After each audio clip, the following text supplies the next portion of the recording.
All right, hello everyone. Peace of Christ to all. Today we have a news, and the news, as usual, it's coming from the media of the liberals. The liberals, they have a new plan, and their plans are endless. Especially their plan is to give people who cannot be trusted over USA. Now, I'm just saying my opinion, and you are free to leave a comment. Either you agree or disagree about what I'm going to say. As you see in front of you, this is in the news. I saw it in Yahoo, and then I click at the link, and then I went to a website. It's called this article written by Dennis Michael, whatever. And you see the link underneath of the video, so you can go and there visit the video, so you can see, the link of the website where the news is published. And actually, it's all over. Now, the first man running to be a Muslim governor in USA. Is that surprising? Absolutely not. The liberals, they have a kind of madness, and they have deficiency in intellect and intelligence. And those people don't care really who is going to take over USA as long it's them, even if they are going to sell out the country for people who cannot be trusted. Now, somebody will say to you, are being they will start saying to you, you are racist. First of all, I am from the Middle East. Secondly, Arabic is my first language. Number three, I am an immigrant. Now, I don't know what else you would say. Okay, hold on. They will say that maybe he hate Muslims. The fact I hate no Muslims, and it is the opposite. It is the Muslims who hate us. And I'm going to show you the proof and the reference for everything I'm going to say to you. Now, this guy is just a kid. He is 32 years old, and yet they want to make him a governor. What kind of investment it is? It looks like it's a long-term investment. It's not for now.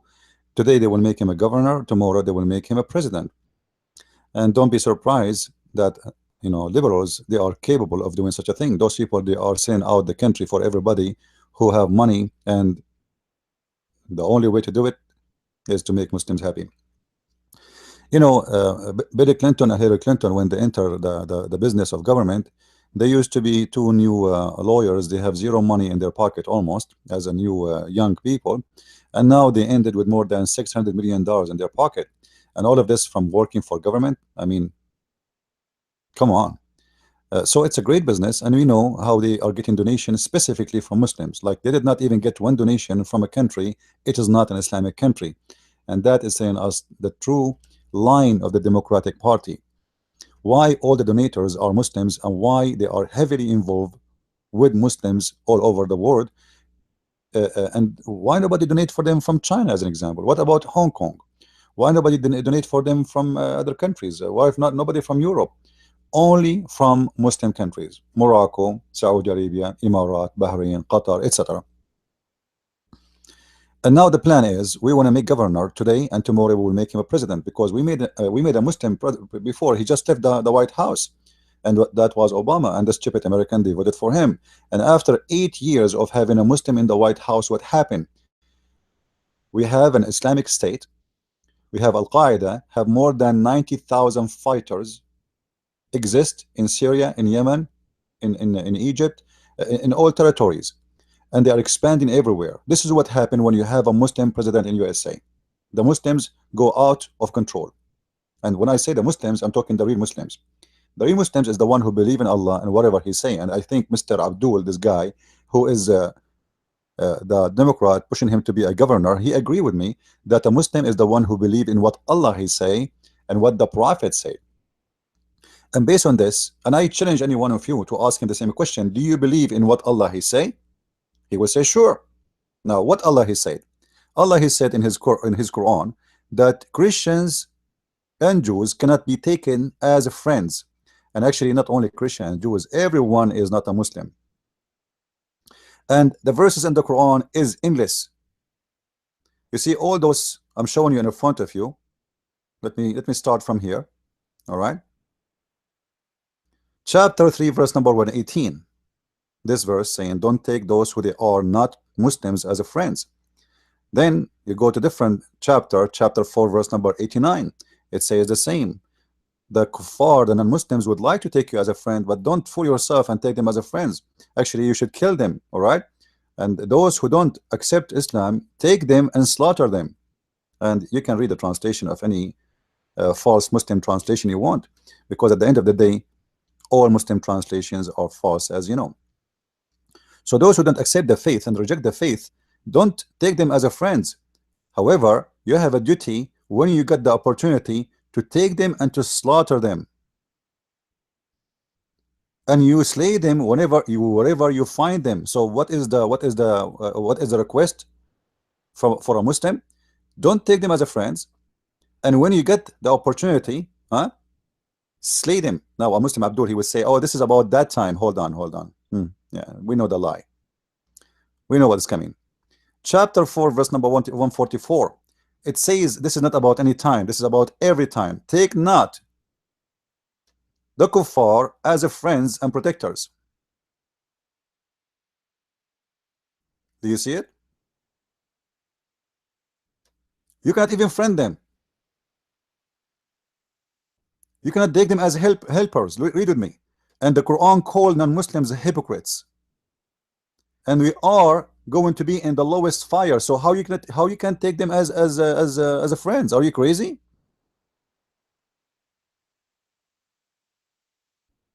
You cannot, and you should not do that. Then the Quran continue the teaching of hate. And the funny, by the way, I found the article here speaking about this Abdul. You see, I call Muslim Abdul. People, they say to me, why you call them Abdul? This is their names. This Abdul, he said, my work has always been about building and leading the kinds of institution that create opportunities for real people by breaking down barriers they face. He said that work has never been more important than this, etc. And then today, political of fear and hatred threaten to divide us. A Muslim Abdul is giving us a lecture about hate who divide us. I mean, isn't it? This is amazing. In the Quran, Allah, he said in chapter 5 verse 14, I will show it to you soon, he will spread hate and enmity between the Christians until the judgment day. And this Abdul is giving the Christian lecture about that hate dividing us. When his God in the Quran, he says, take not Christians and Jews as a friends, in chapter 5 verse number 51, as we see here in front of you. And remember, this is not my translation. I'm showing you everything in front of your face, and I have nothing to do with it. I'm not even translating a word. Oh, who you believe, take not the Jews and the Christians for your friends or protectors. They are but friends and protectors to each other. Who is the one is giving us a lecture about hate and division, and yet he is a Muslim and his name is Abdul, and he say Allahu Akbar and he pray to Allah 5 times a day and he believe in this, and then he give us a lecture about hate?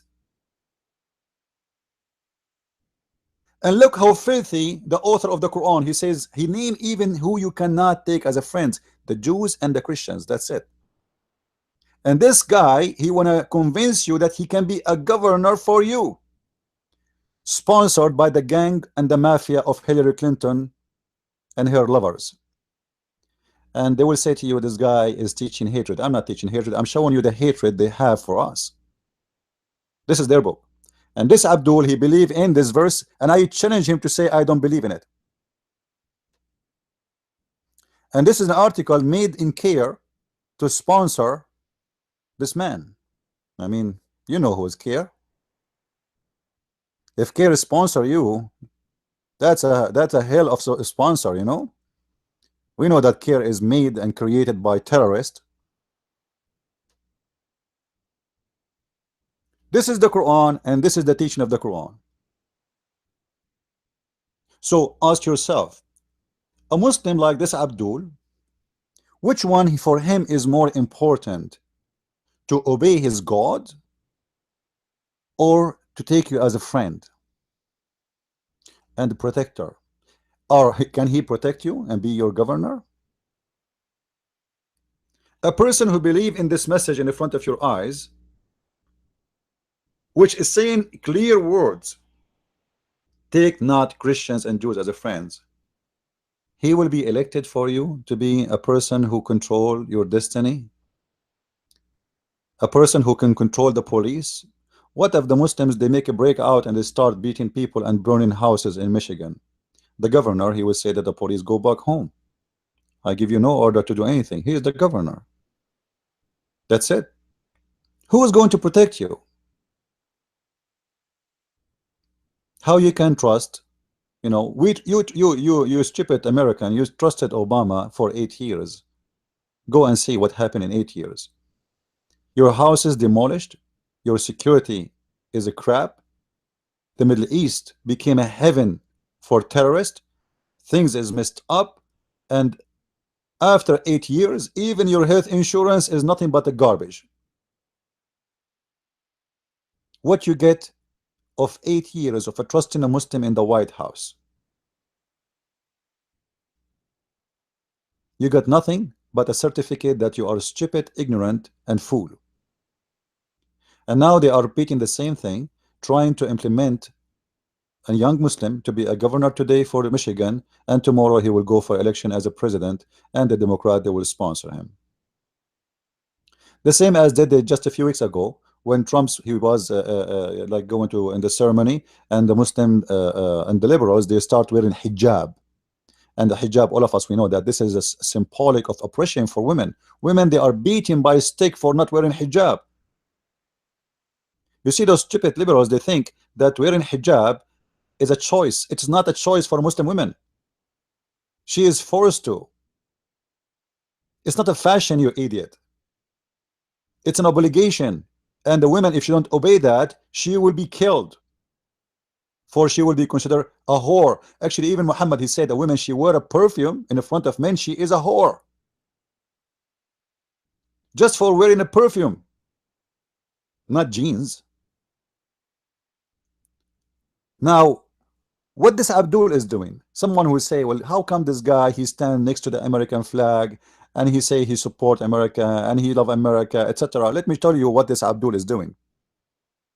This is a chapter 3 verse number 28 in the Quran, and look, this is the official government of the King of Jordan. You know, the American, they believe the King of Jordan is our friend, and actually next week he is coming to meet Trump, and they shake hands together.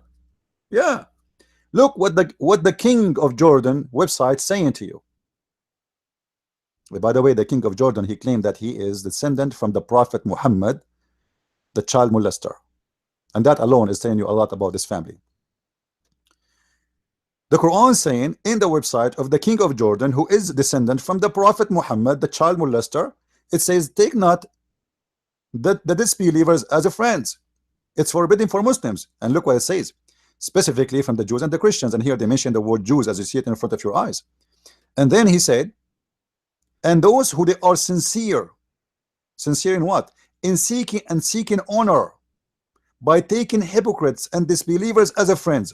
Oh, what they are. Look, Islam is still teaching us, if you are a Muslim and you are sincere, to take non-Muslims as a friend, specifically Christians and Jews, what will happen to you? He has no connection to Allah. Oh boy, you are apostate. The second you take a Christian or a Jew as a friend, Quran says you have no connection to Allah, and you has no honor. Oh boy, which means the Muslims, they can rape your wife if you really mean it. If you mean it to take a Christian or a Jew as a friend, you have no connection with Allah, and you has no honor and no mercy or protection from Allah, which mean Muslims can kill you, can rape you, can steal your money, can take you as a slave because you lost protection. For you became an apostate, you disobeying Allah. And then look what it says, unless you can take them as a friend, unless what? It be that you guard yourself against them, save yourself from them, taking as it were security, saving yourself from them by speaking in a friendly way toward them with while your heart dislike this. This is what the Muslims do to the American and the Western and the foolish liberals, and they think they are our friends and they will be our friends. You see, we are talking about a holy book for the Muslim. We are not talking about yellow pages. You see, this is not an article written by someone, his name is Osama bin Laden. This is not an article written by ISIS leader. This is an article written by Allah, the God of this Abdul. You want to tell me the God of the Abdul is not important for the Abdul? So then why he called himself a Muslim then? Why he consider himself a Muslim if he don't believe in this article?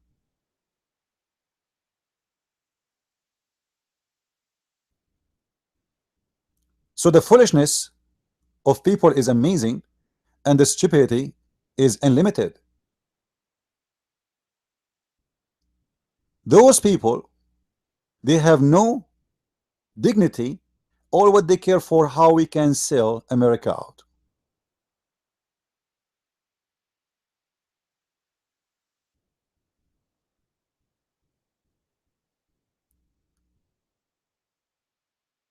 A Muslim right now trying to in the chat, he's trying to take our topic out of our topic. Like, can you tell me about the nature of Jesus? Well, can you tell me the nature of your God Allah, who is teaching you to lie?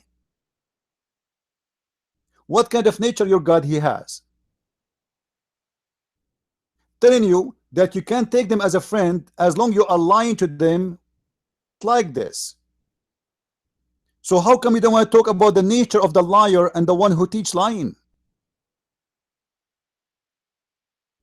The fraud, my friend, is your prophet who said, I will not give you an advice unless you pay me. Do you want me to show you the verse in the Quran? Have you ever heard of a prophet? He don't share, he don't help anyone unless he pay him. Your prophet is the same as a Pepsi Cola machine. He have a hole in the back door. You put a coin and then he open for you the answer and the questions. You Muslims are following the biggest fraud ever in history, who teach hate, anger, violence, and worship of sex, to the point your prophet, he promised you endless penis. I mean, think about it. What kind of a prophet he promised a human being endless penis unless he is a penis? Have nothing there except vagina and penis. What you can do with endless penis? Are you going to use it as a cable for the internet between galaxy? Use it as a pipeline for oil? Endless penis? You stupid fool, your wife is next to you and your penis is endless. What you can do with it? This is how stupid the Muslims are.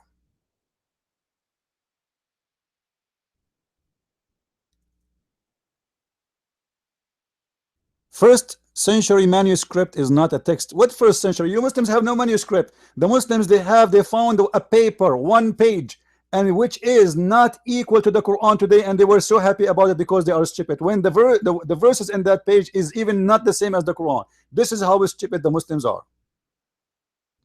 And now he's trying, by the way, to change our topic. He don't want to he don't want to answer why his God saying you should lie to the Christians when you say to them you are a friend to me. He don't want to tell us why his God saying take not the Christians and Jews as a friend. You see, somebody when I take you as a friend, it's mean he is not your enemy. You know, obviously he want to take you as a friend. This is no war. Muhammad and his God, they don't want peace, they want war. Take them not as a friend. So what they are enemies. And if you take them as a friends, you have no honor, you have no dignity, and Muslim can rape your wife. And this Abdul, he's ashamed of his Quran, and he will not dare to answer. Look, now he's saying, do you know what awliya mean? Look at the stupid Abdul answer. You see how stupid they are? You stupid idiot, I'm showing you your Muslim translation. Now the Muslim translation is not trustworthy. You see, I'm not even translating. Read with me, read. Abdul, potato. Huh? Look like you just came from Muta party. Do you see? This is Yusuf Ali translation. This is not the ChristianPrince translation.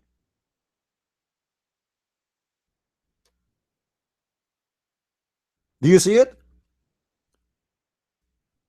They go and they have Mut'a party, and then they come back and they want to teach us about manner and about love. And what about the Quran says?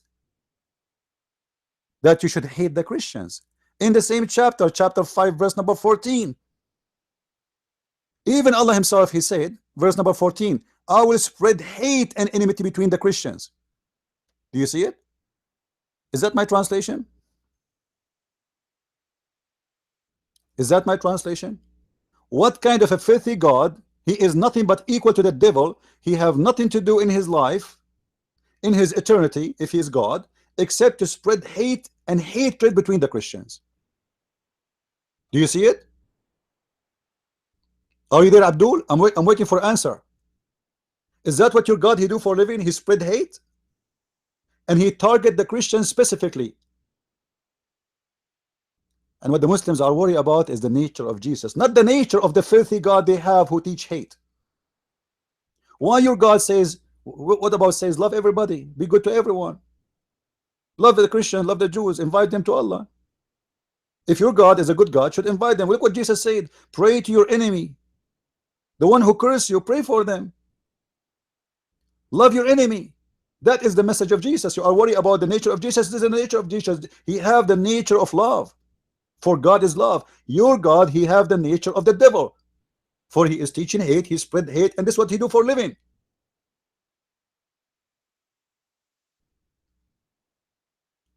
It's in the front of your eyes, and I challenge a Muslim to answer me. And you know what? If you are a man, come to my room. I'm willing to open my room, my chat room now after I finish this broadcast. If you dare to debate me, and I will debate you in Skype, so you don't say I'm giving you red dot. But I know you are a fufu, coward, huh? Like your prophet. When the Christian they challenged him to debate, he said, bring your wives and your kids to debate me. And how he debate? Let us invoke Allah to curse the one is lying. And the stupid fool, he forgot that the one he's talking to, they are bishop who don't have kids or wives anyway. They are single. They don't get married. This is how stupid your prophet. Bishops are coming to debate him. He said to them, go and bring your wife, invite your kids and my kids and your wives and my wives. What your kids? You don't have kids anyway, you idiot. Even Muhammad himself had no kids. This is how stupid this fool is.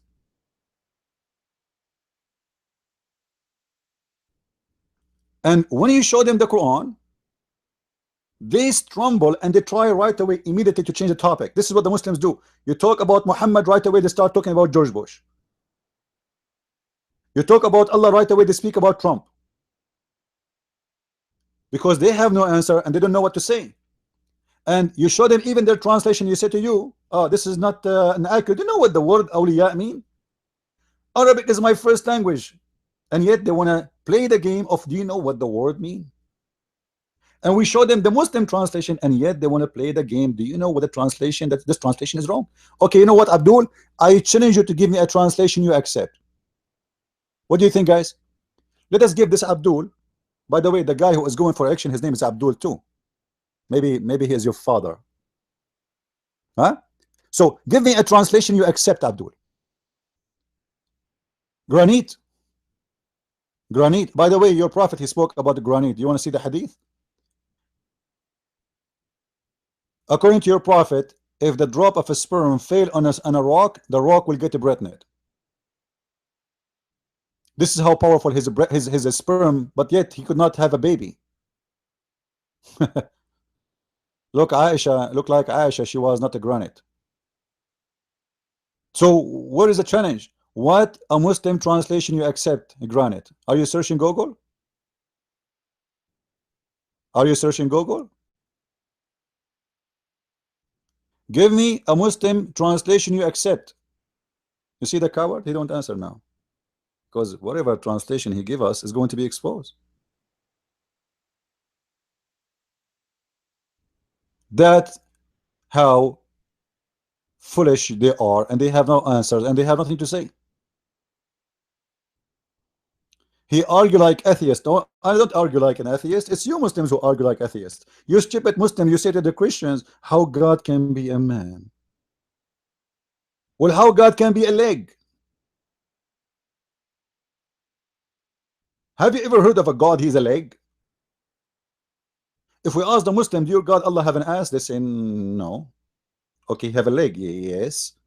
Okay, he have hands. Yeah. So let us make an image here. The leg is connected to what if there is no ass? The leg of Allah is connected where? Let us glue it somewhere. Huh? Do you think the leg of Allah is immediately connected to his neck? That will be funny.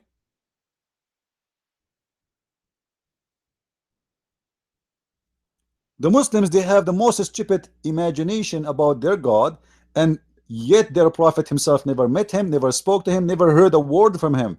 All what they know that there is a guy, his name is Jibreel, he was the pizza boy, He come every day to the house of Muhammad. Assalamu alaikum. Who are you? I'm Jibreel. Oh, like yesterday you look different. Yes, today it's Halloween. What do you have for me? I have pizza delivery from Allah. Even the Prophet himself, when he suffered from a sexual problem, he said, I was the most weak person between all mankind in bed. And then I invoked my God Allah, and he sent me a dish of shish kebab, al-kufayt, and I ate it, and I got the power of 40 men.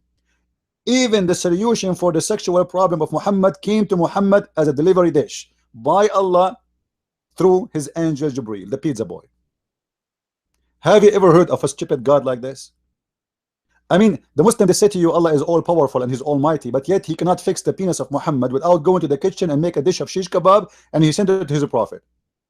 And they say to you, if Allah wants something to happen, he say B is going to be. So how come he did not say to Muhammad, penis be good, and the penis of Muhammad will be like, boing? It took Allah a lot of work. He went to the kitchen, he make a shish kebab dish, he sent it to the prophet, and the prophet, he ate it, and after he ate it, his penis start moving. Before that date, if you put the only way to make Muhammad penis move is to turn on the fan, strong one. And this is what Muhammad said, I was the most weak person in sex, the most weak person, which means he is the weakest in the whole world, until his God Allah, he sent him a dish of shish kebab.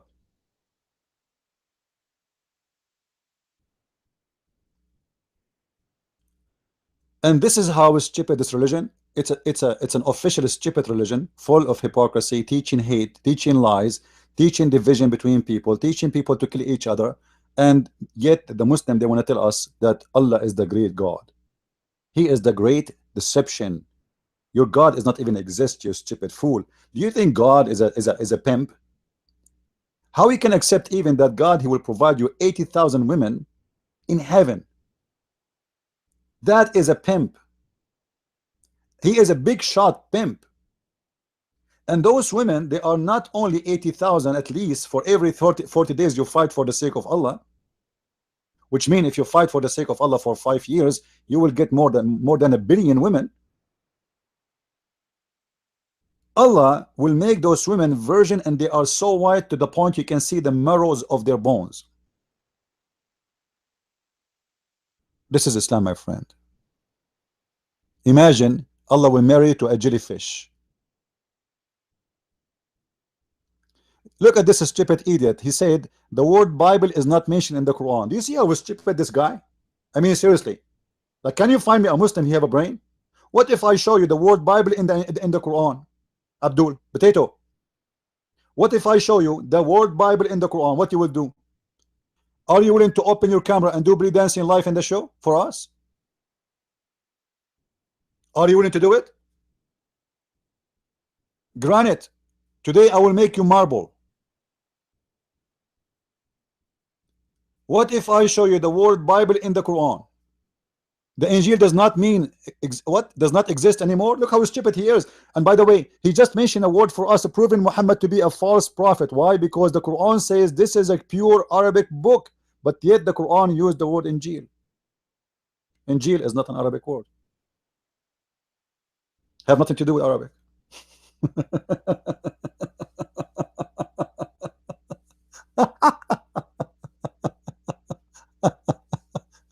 This is how stupid the donkey is, you know. Now, guys, I really like Muslims, and you know, just to be honest with you, my favorite entertainment is Muslims, because Muslims are like a, you know, because they are so stupid, they are blind with their faith. Sometimes they come with the best comedy ever you can even imagine. And just to show you the comedy of Muslims, like this guy is talking about his God and his prophet. You know, according to your prophet Abdul, according to your prophet, you are made in the following way.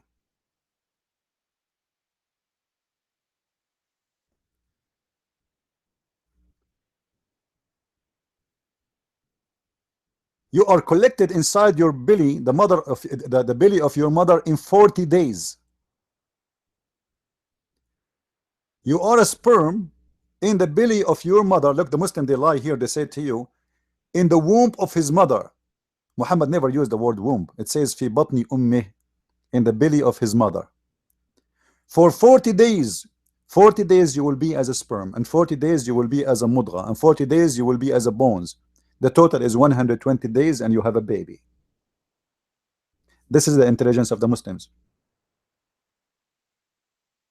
In different hadith, Muhammad, he said that if he tried to explain how the baby became a boy and how the baby became a girl. He said if the man have orgasm first, the baby will be a boy. If the women have orgasm first, the baby will be a girl. I mean, this is super intelligence.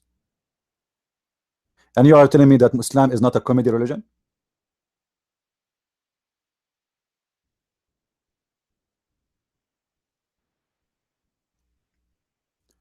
So I wanted to share this with you, and I hope everybody is listening carefully. Islam is not a friendly religion, and Muslims who believe in Islam, they cannot be a friend to any one of you. And this is not my words. This is the teaching of the Quran. I'm not the one who's saying the statement. Actually, I wish I can have Muslims as a friends. I have no problem to have Muslims as a friends. I have no problem at all. But I am not a fool. I know what their book believe. I know what their book teach. I know how much hatred this God he have for non-Muslims, and I know that the Muslims believe in every word in that book. If we ask this Abdul, do you believe in every word in the Quran? This one, they want to make him a governor for Detroit. He will say absolutely every word in the Quran. Well, the words is in the front of you. Are you going to vote for him? For how long, American, you will be a nation of fast food, a nation who don't really search and study, a nation who go by Oprah and Dr. Phil. You see, when I talk, I don't give speeches. I show you in front of your face all the reference. You know, people, they say to me, why we don't see you on the screen? You do not need to see me. You need to see the reference. I'm here to teach you. My face will not make any difference for you. What do you need is to see how they try to fool you and how they try to make you stupid officially by making you vote for a Muslim to be a governor or a president.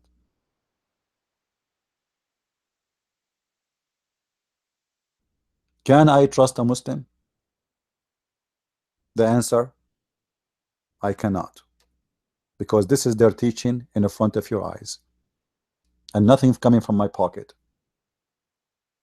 This is their Quran. This is their official websites. This is the official website of the King of Jordan, and this is the interpretation of the cousin of Muhammad himself. The cousin of who? The cousin of Muhammad himself, someone who lived in the life of Muhammad time, in his lifetime, and he is the one is explaining the Quran to us. And actually, Muhammad, he named only one scholar in Islam to be a scholar, that is Ibn Abbas, in the front of you. And Ibn Abbas is saying it clearly that if you take non-Muslims as a friends, you have no connection with Allah, and you have no honor, and you have no protection, and you will be killed, and we will rape you, and we will steal your money, and we will destroy you, unless you do it as a security. It's a security measure, my friend. The Muslims today, they take you as a friend because you are powerful, they are weak. It's just a matter of time. When they gain power, they will show you the true faith of Islam, because this is what Islam teach. You take them as a friend when you are weak, as a security measure. Actually, in the Quran it says, cry not for peace when you are the uppermost.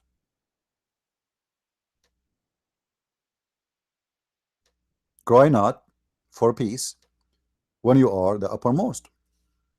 What does that mean exactly? That's mean as long you are weak, you can go for peace until you get strong again. Chapter 47, verse number 35. And again, this is not my translation, because the Abdul will cry out, will say, you don't understand the Quran. I speak Arabic, I do not need a translation. I'm showing your translation. Be not weary and faint hatred, crying for peace when you should be the uppermost. You see it? So a Muslim, he is forbidden to go for peace when he is the uppermost. So when he can go for peace then? When he is not the uppermost. It is a temporary security measure to fool you until they are strong. And this is what Muhammad he did. He signed peace agreement with the non-Muslims. And in chapter 9 verse number 1 he says, I wash my hands from every agreement. This is why this chapter is called the chapter of Bara'ah, which means washing the hands from any agreement of peace.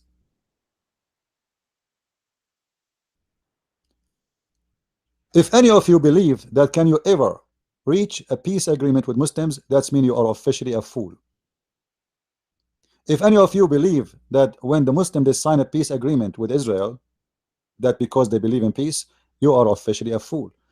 This is what they practice right now. Israel is strong, they are weak, so we sign a peace agreement until we are the uppermost, then we wash our hands from it and we kill every Jew. This is their plan and this is their belief.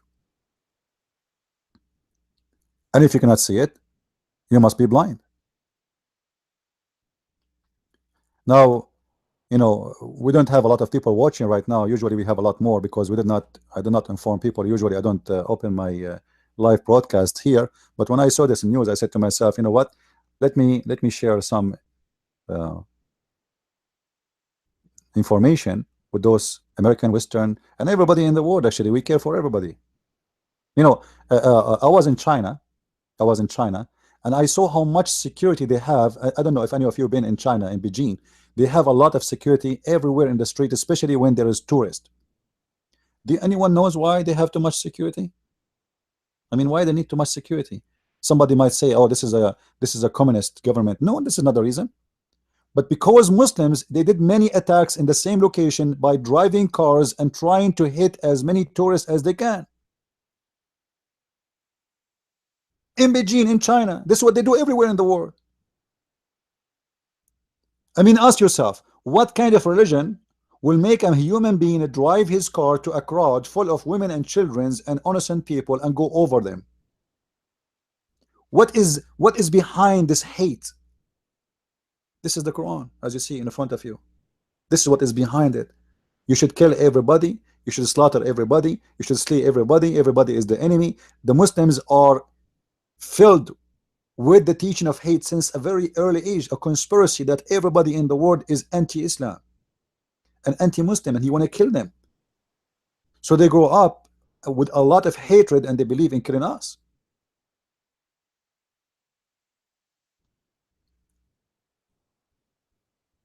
The Chinese Muslims, actually, the Uyghur, whatever they call them, are the most dangerous terrorists in the world.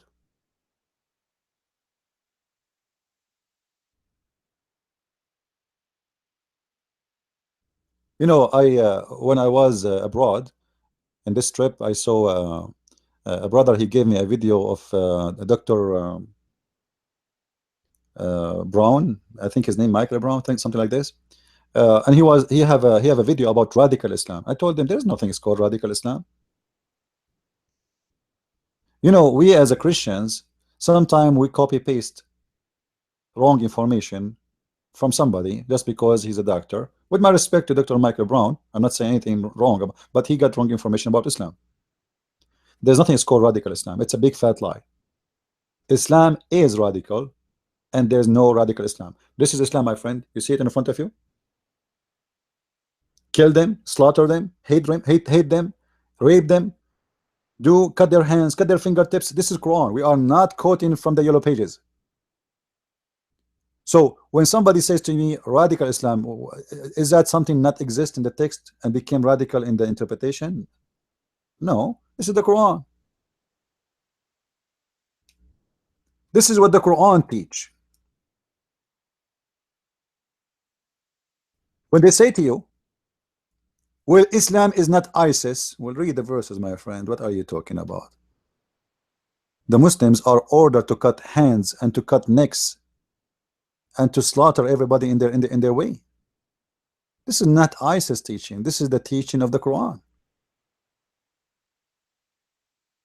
They want to fool you, and they want to say to you, ISIS is not Islam. Actually, I have a challenge for Muslims to name one thing for me ISIS did is not practiced by Muhammad. Actually, the first man ever who said burn people alive for not even praying, just not for going to the mosque. Muhammad, he said, those who don't go to the mosque to pray, huh? I wish I will take wood and burn them inside their houses.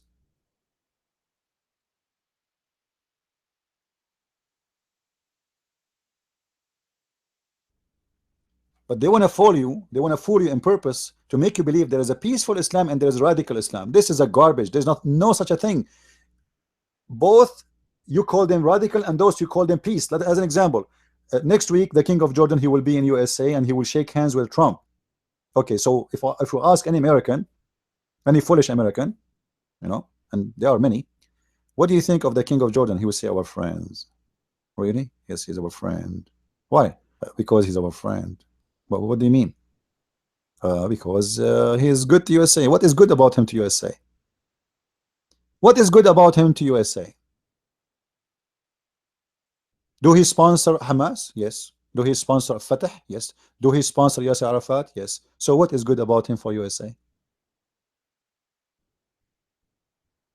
Anyone can tell me? Do he believe in this book? Yes. Do he believe that the Quran is saying the truth and he should practice and follow what Muhammad said? Yes.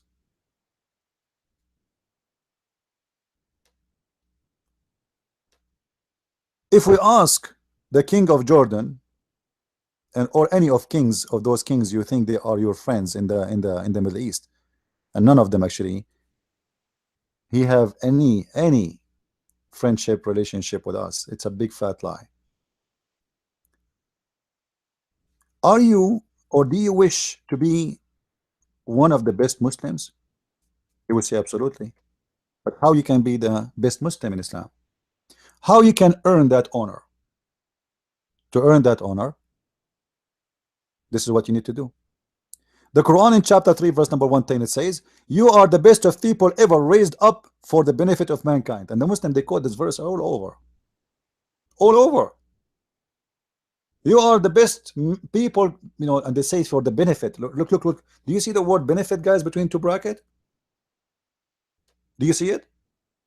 When you see the word benefit, you think what? You think in a positive way, right? Benefit. I mean, that's about beneficiary. Those people, they are going to bring benefit for mankind. You are the best people of mankind in doing what? In doing benefit for mankind. Like, wow. You think that the Muslims are people who will give a charity to every poor person? The Muslim will help everybody. The Muslim will be protection. They'll give protection to anyone he asks refuge or something. No. Look what it says, how they can be the best of benefit for mankind. The best for mankind are those who bring them with the chains around their necks till they convert or till they embrace Islam. Do you see it? Do you see it? So the Muslims are called the best of mankind when they practice this by putting a chain around your neck, taking you into slavery, humiliate you, so they can force you to say Shahada and convert to Islam, because they will say to you, you want to be a slave all your life or you want to be a free man again? Nobody want to be a slave man. Humiliated, have no honor, have no dignity. They can rape him, they can rape his daughters. What do you want? Do you want to be a slave for us, putting a chain around your neck like a dog? Or you want to be a Muslim with honor? So the best Muslim is the one who bring people into slavery and he put a chain around their necks. And as you see, I'm not showing you my own statement, my friend. This is what Muhammad and his God is teaching. This is not my statement. And it's not even my translation, as you see. Because some foolish, they might say to you, this guy is exaggerating. I'm showing you every word I say. Nothing is coming from my pocket. If I ever say to you a word and it's not there, don't ever listen to me again. This is the duty of every Muslim. So how you Muslims can answer?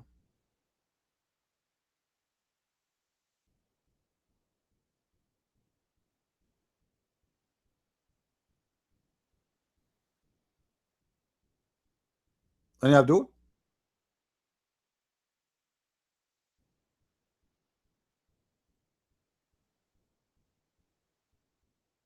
You know, the Muslims, they have always one game. You don't speak Arabic. Quran is not easy to understand. You do not know the history. You do not know what happened at that time. You do not know, you do not know. We know, my friend, the history is written there by your own hands. This is a history. Uh, this is a history written by Muslims.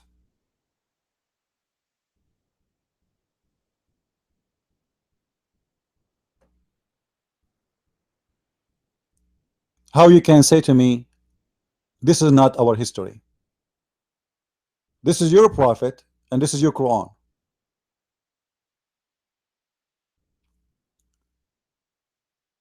So when somebody says to me, there is a radical Islam, I say to you, even if you are my brother in Christ, you know, you are mistaken, my friend. There's no such a thing. Islam is radical. Islam is religion of hate. Islam is dangerous for every, you know, do you know how many hours we spend in security in the airport just because of Islam? The whole world. The whole world is spending billions, trillions of dollars just for the security because of Islam. Not because of Christians when I put bombs in the airplane, not because of the Hindus, not because of the Buddhas.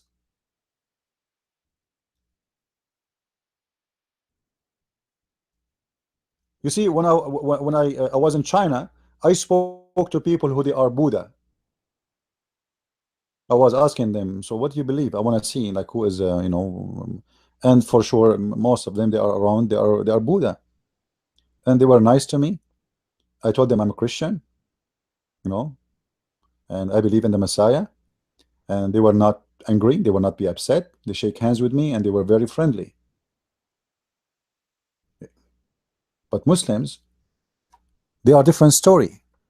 If a Muslim he shake hand with you, it's mean he have something fishy for you. He have a plan for you, because the Quran says to him, you cannot take them as a friends unless your heart is just like this, as you see in the front of your eyes.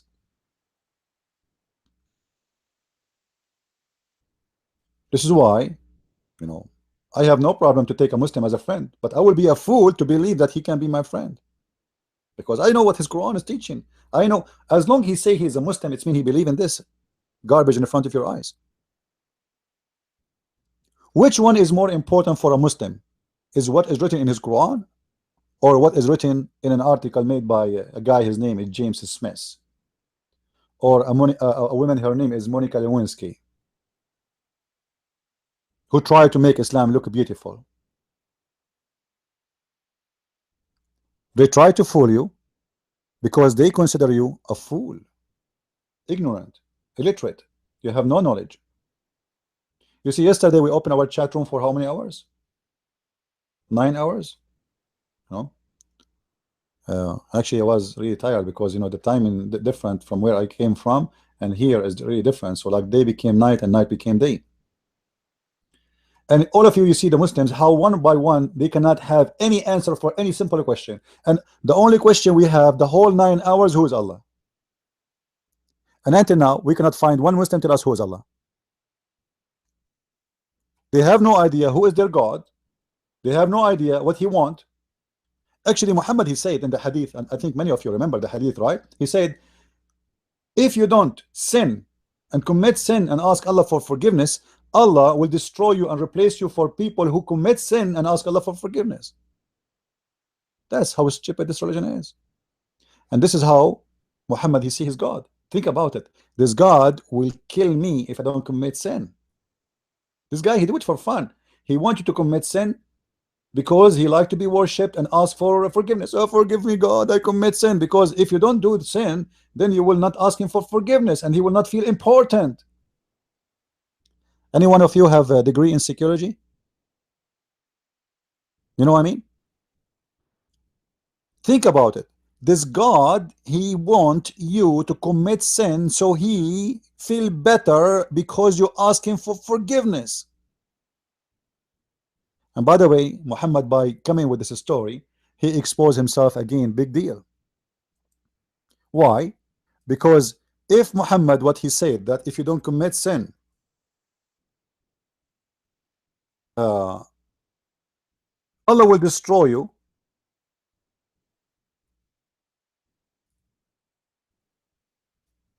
with people who they commit sin, that's mean all the story in the Quran written about Noah is nothing but a fabrication, and it's a lie. Muhammad, he don't believe in it. But as you know, we believe in it, right? Because Muhammad is stealing from the Bible.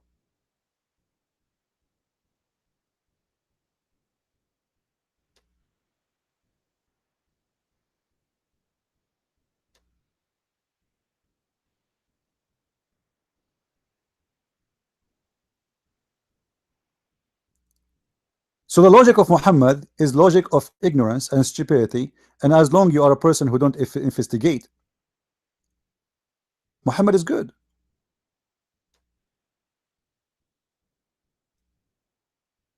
You have always to search, you have to study, you have to learn. Otherwise, those people, they can really fool you easy. The problem is the ignorance.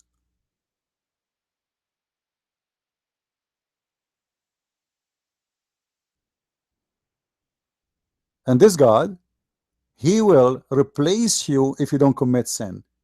And at the same time, we commit sin, Allah, he says to the Muslim, go and kill those who commit sin. This is how stupid this God is. This is a God who is a devil.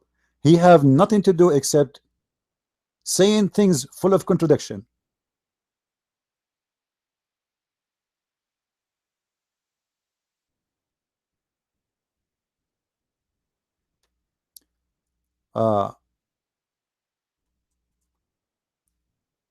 Let me see if I can find the hadith, the one we are talking about, so the Muslim, they will not say, oh, Christian Prince, where you get this from, right? You know me, always I like to show the reference. Even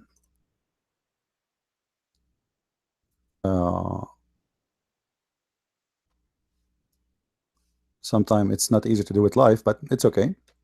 You know, always we do this. Actually, I found a hadith, but I'm trying to find it in Arabic. I mean, in English.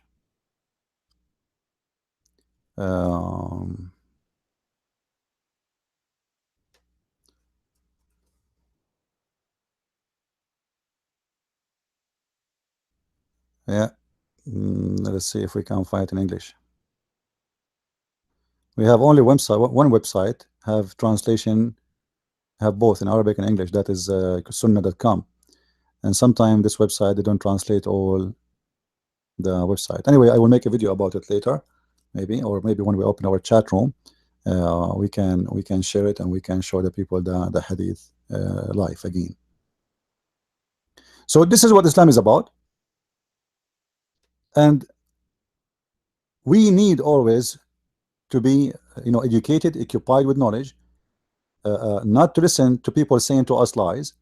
We have to be careful. Not everything you hear in TV is true. Even the weather, by the way, even the weather is fake. Sometimes the weather guy, he sleep overnight, he don't do his job, then he copy the weather of the day of or from other station, and then you end with a bad prediction of the weather. However, as long as we are talking about weather, I remember watching the Saudi TV and the weather news, which is one of the most funny weather news in the world. The guy in the weather news, he say, if Allah want, tomorrow we will have a sandstorm, if Allah want, by noon o'clock, by the time of noon. And if Allah want, is going to be the degree between 30 and 40. And if Allah want, and you know, because he have to say if Allah want, otherwise they will kill him. Otherwise they will say that this guy, he is predicting the future. You know, he's God. He will be killed. So he have to say if Allah want every 2 seconds.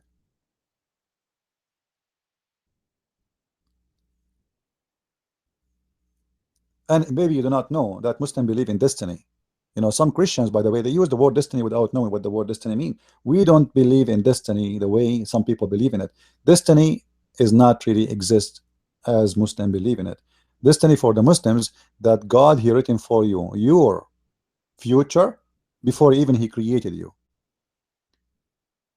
You will be a Muslim or a Christian, a Hindu or a Jew, a Buddha or an atheist. You will be whatever you want to be. Allah is the one who wrote for you your destiny. You will be a criminal or a rapist. You will be a whatever. It is written for you by Allah before your creation, and this is one of the reasons to believe strongly Islam is a stupid religion.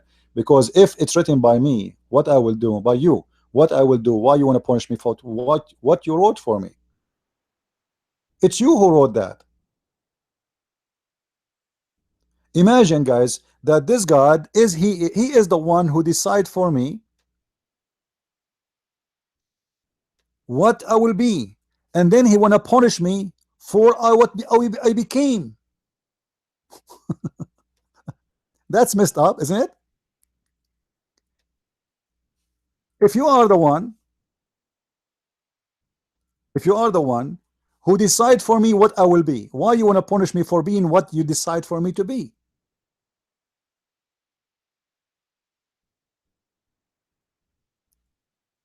This is how stupid this man, his name is Muhammad, and this is why what he say, his teaching is full of contradiction, because he's a liar.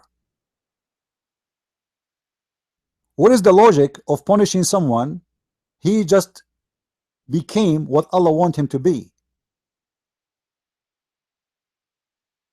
And as long as we are talking about destiny, it's mean you have no choice to be or not to be. That's it. It's a destiny.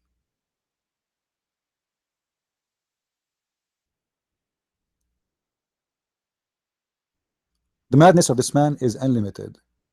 It's beyond your imagination. The more you read about his, I'm very grateful for what is called hadith. You see, the Quran is a stupid book, is like yellow pages. One chapter from here, one verse in here. Like one verse is speaking about Moses, right away the verse after is speaking about someone who was not exist before in the time of Moses. Sometimes he's speaking about the Pharaoh. Suddenly he's talking about Alexander the Great. Sometimes he's talking about Suleiman. Suddenly he's talking about Jesus. There's no connection. It's a messed up book. But the hadith can give you a lot of spice, which is very funny, showing you how stupid the founder of Islam.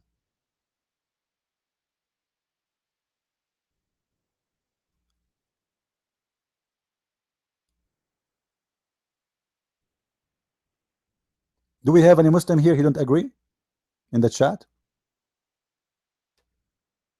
Any Muslim don't agree?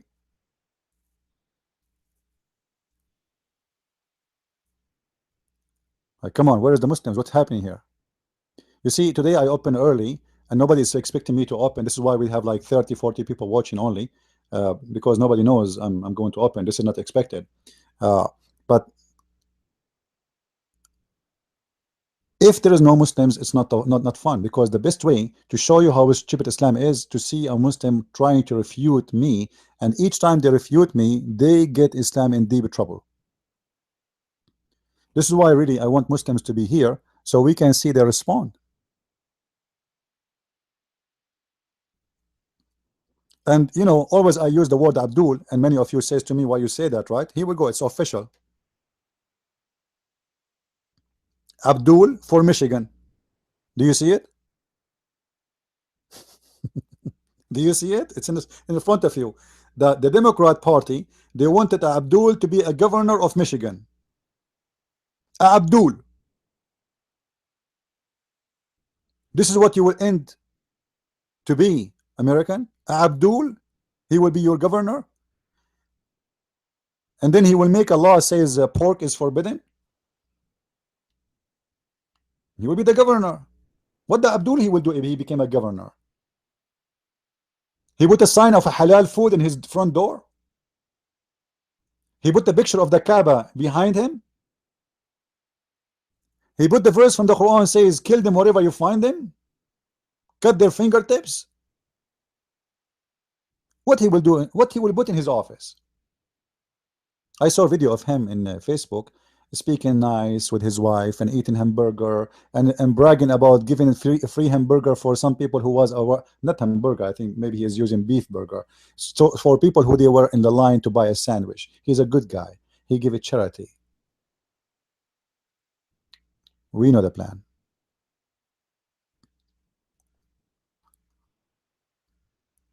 I want this guy to make a speech about women's rights. What do you think about beating women, Mr. Abdul? He will say to you, absolutely, I'm against it. But in his heart, he say, I believe in every word in the Quran. So we need to be aware and we need to be smarter, and don't let them fool you. Anyone have a question? Anyone have a question? Yeah, do you remember the mayor, the Christian mayor of in Indonesia? Actually, the Muslim, they have a strike. Tens of thousands of Muslims, they have a strike in the street against him just because he's a Christian, right?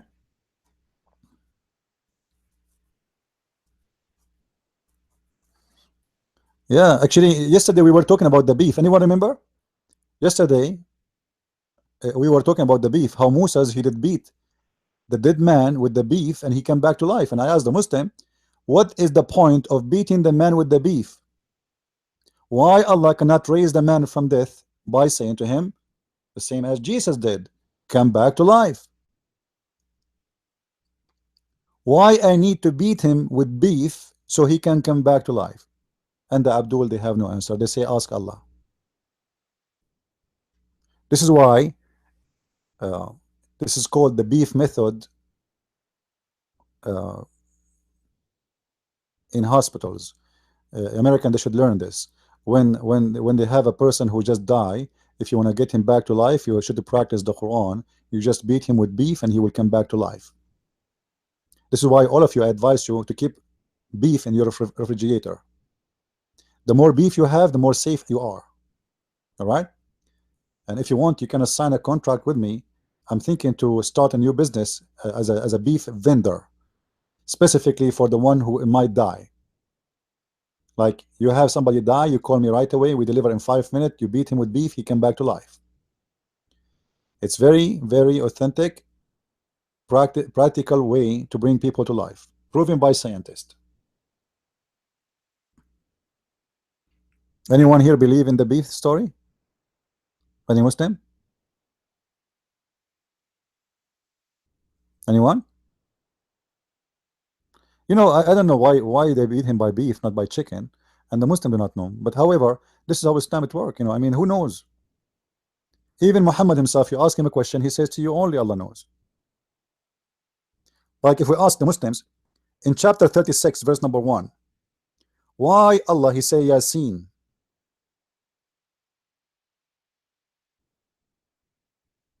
You see the name of the verse, the name of the chapter, Yasin. Sin is the name of their God. This is sin, the God sin. So you ask them why he say Yasin, what they will say to you? They give you tons of interpretation. One of them says to you clearly that sin is coming from the Syriac language. Look at this. The Syriac language. They admit.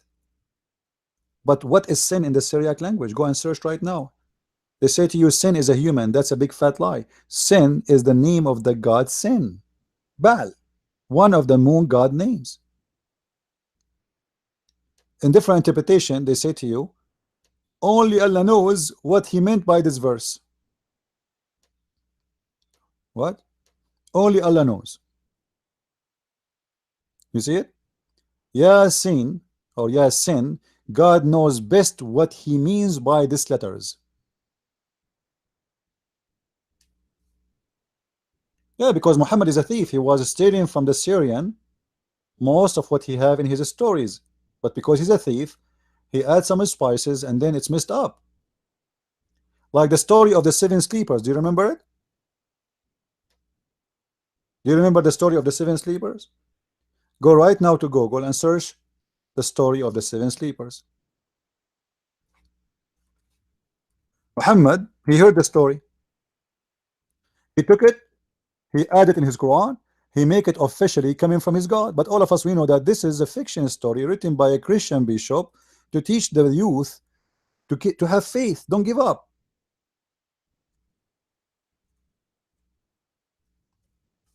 Because Muhammad is a thief, he is a liar, He took the story and he put it in the Quran as if Allah is the one who is teaching the story and telling the story to be something happened for real. But this is a seven sleeper story written by a Christian bishop from the Syriac Aramaic church in Syria. His name is Jacob or Yaqub, and Muhammad, he took it from him.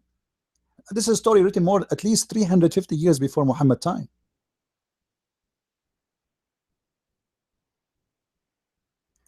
And you will see the details is exactly the same. The only difference is Muhammad, because the Muslims are stupid. You see the word here, you see the word dog and their dog. You see the word dog? It's saying that they are some they say they were 3 and their dog is number 4. Some they say they are 4 and their dog is number 5. Some they say etc. It's a stupid statement. And yet the Quran doesn't say even how many they are anyway. But the word dog, actually, it is not dog. In Arabic, the word is kali'ahum. But because the Quran written in the old Syriac language, not in Arabic really, so when they try to make it in Arabic, it appeared to them to be kalbahum, which means their dog. But the fact it is their angel, kali'ahum, the one who protect them. So the story is about 7 guys who they have an angel who came to protect them, sent by God, and they slept for more than 300 years until the king all those kings who persecute the Christians, they are gone, and the land became the land of the Christians, and then they came back to life, and they went to the city, and they found that everything changed, and the pagan are gone, and everything became a Christian, etc. And the one who was protecting them in the cave and providing them to stay alive is an angel, not a dog. But because the Muslims, they are copying a story from the Aramaic language, the word angel became a dog. All of us, we know that Muhammad, he says, if you have a dog in your house, Allah will take from your deed 100 deed every day. Dogs are dirty in Islam. So how a dog is now in the story suddenly became a good guy? You know? And this is one of the examples of Muhammad being a thief. The 7 sleepers, actually I encourage all of you right now to go and search in Google for the 7 sleepers story. And this story actually is translated in all languages in the world. I mean, this story became very popular a long time before Muhammad, to the point went everywhere. You can find it in Germany, you can find it in France, you can find it in Russia, you can find it everywhere, even in India. This guy was a very high qualified writer, you know, and he have a very a creative imagination. And the foolish Muhammad, he took it and he put it in the Quran as a story coming from his God and reported by his God.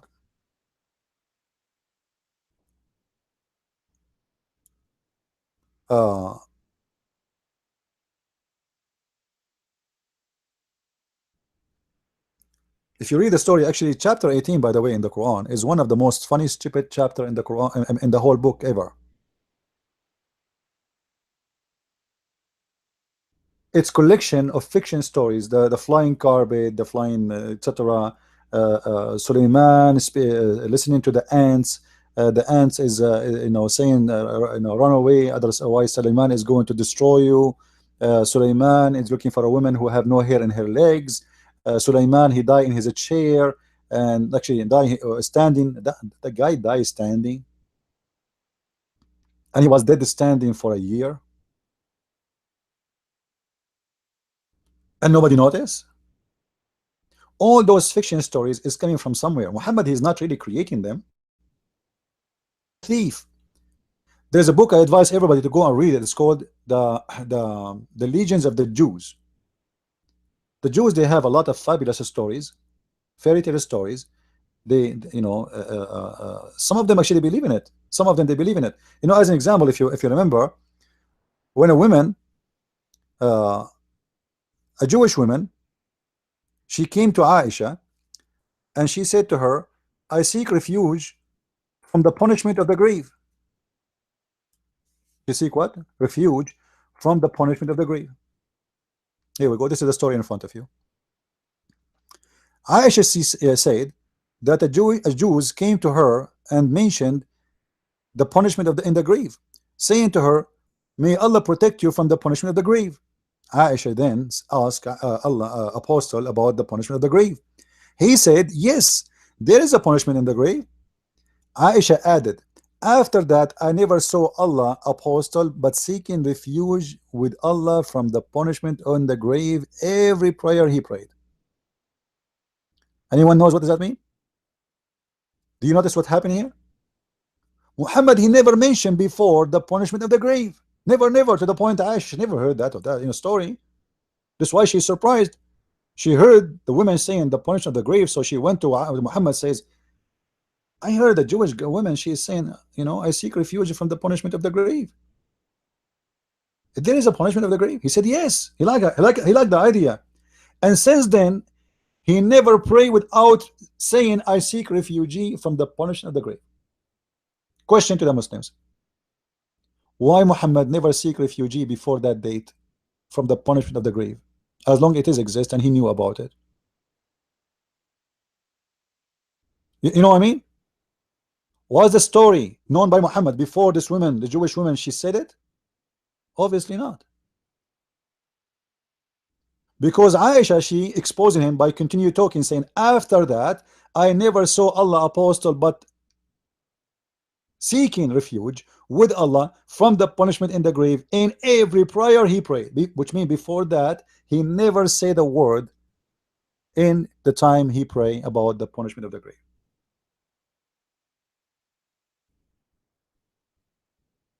Any Muslim have a comment?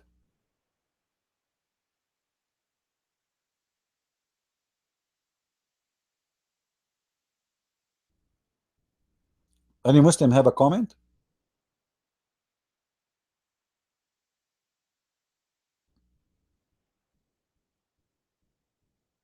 Nobody. Obviously Muhammad is a thief and he have nothing to say and he is copying the Jews, and I believe this woman, she just fooled him, and Muhammad, he copy it and he start preaching that there's a punishment in the grave and there's 99 dragons will go inside your anus when you go there. This is why the Muslim Sunni, when a Muslim man he die, they push a piece of cotton very firm in his anus, they block it because they want to be sure that there's no dragons will go inside his anus. This is the punishment of the grave. Do you remember the video of the guy who was speaking about the punishment of the grave, that there's two angels, they will come to you and they will ask you 3 questions? You remember it, right? Actually, if you go right now and search in YouTube about the punishment of the grave, you will find tons of thousands of videos made by Muslims with a lot of horror music in the background. Like there's one of them, there's a guy, he was sleeping in his couch and suddenly he died.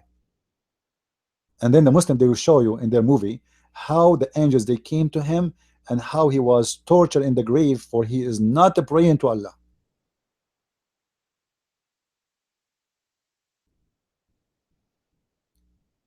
Feel free right now to search for the punishment of the grave videos. You will be astonished and amazed how much stupid the Muslims are. I mean, seriously, the guy is dead and now you are punishing him in the grave.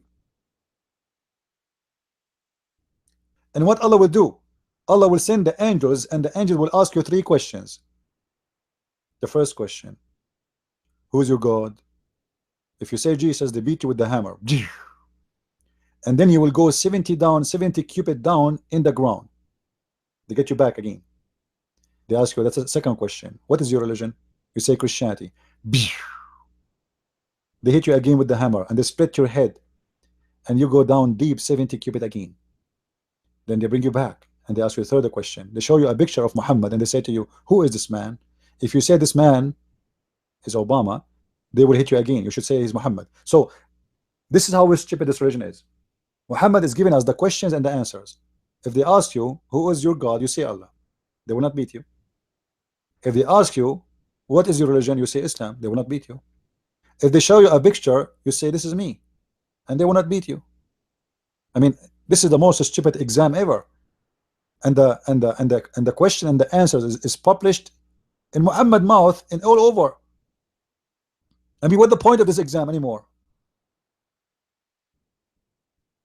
And why the angels are asking the question to a dead man? He's dead. How he can talk? I'm dead and I'm talking?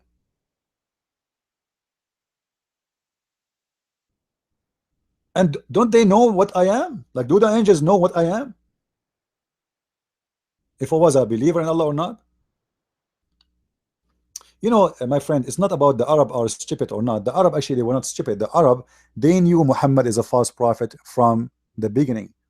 This is why the Arab they refuse him. If you go to the Quran speak about the Arab. You know, the Quran speak about the Arab. The Arab they refuse Muhammad badly.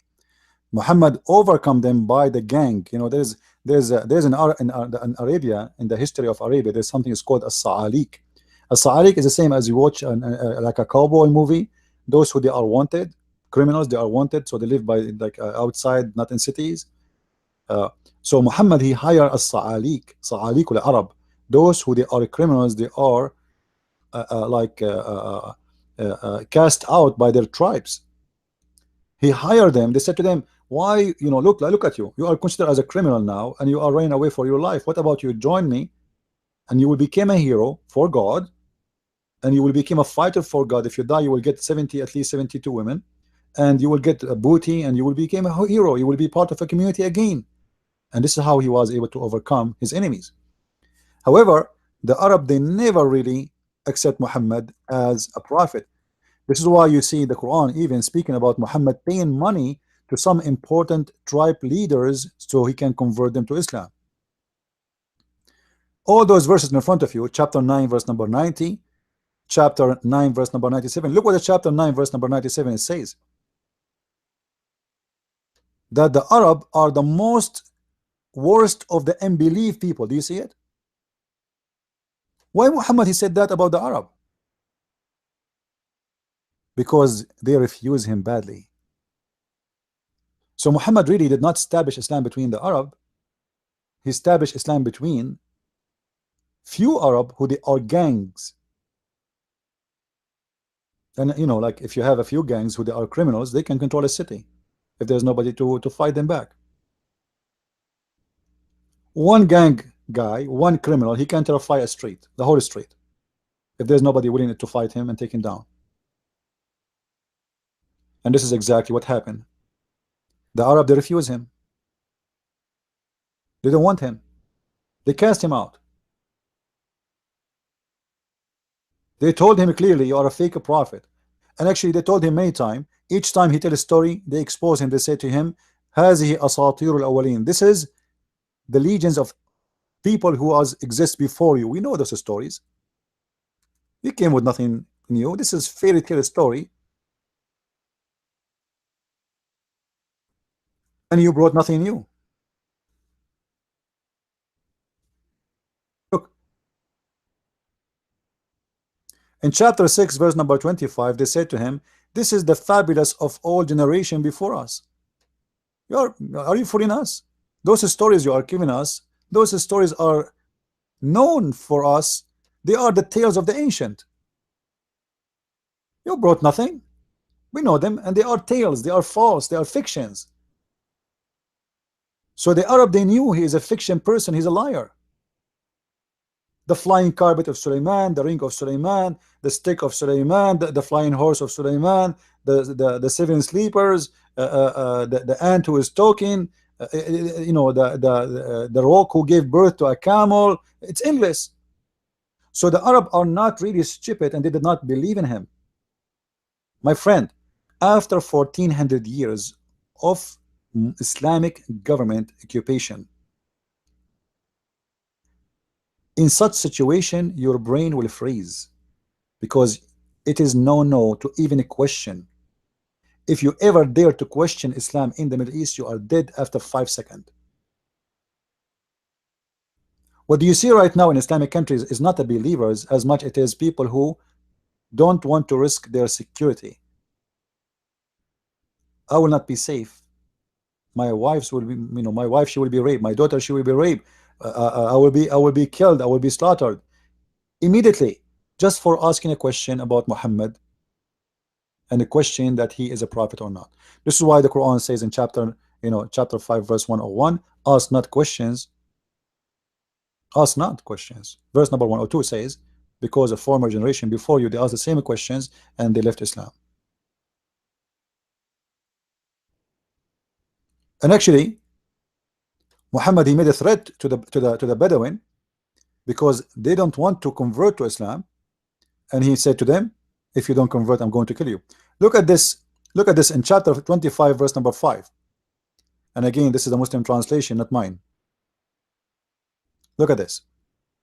And they say, tales of the ancient, which he has caused to be written.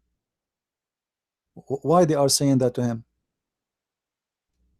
Why the Arab around Muhammad, they said to him, those are nothing but the tales of the ancient.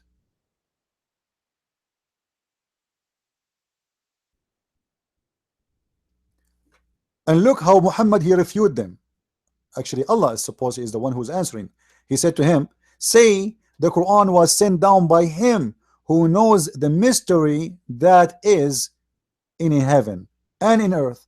But those guys are telling you this is a fairy tale stories. We know it already. What mystery you are talking about? You see how stupid the answer?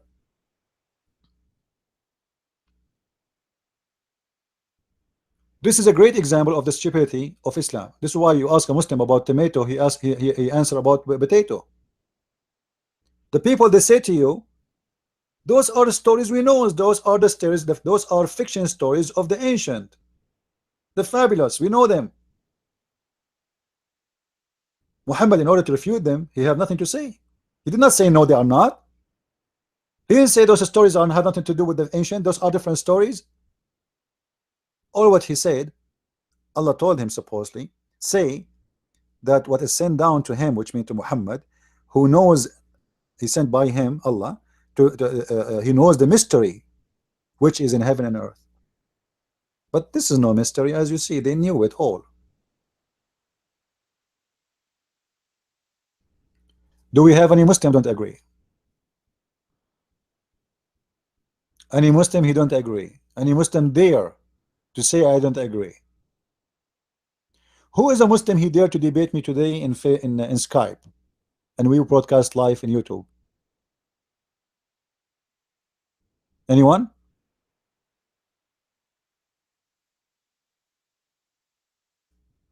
Actually, I have a brother right now. He is listening to us. This is one of the good guys who they invited me to their churches in the Philippines, and he is listening right now to us. I'm not going to say his name.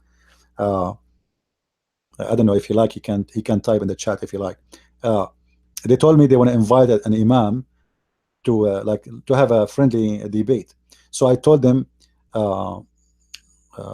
he better bring his glue with him, because he will be glued all over after the debate. However, you know, too bad we did not have it. It did not happen. Imagine an imam, he want to debate a Christian prince. How sad that will be in his history and his future and his career. I want that to happen badly. Actually, I said yes. You know, he's listening to us. This brother, by the way, is a great person. He is one of a few people I met. They are really wonderful, and I say thank you to him. He's listening to me right now, and thank you for everyone in his church. They are a church in the Philippines. They are really wonderful people. They are really Christians, and they are better, 1 million better time than me. You know, I don't even deserve to be between them. They are wonderful people.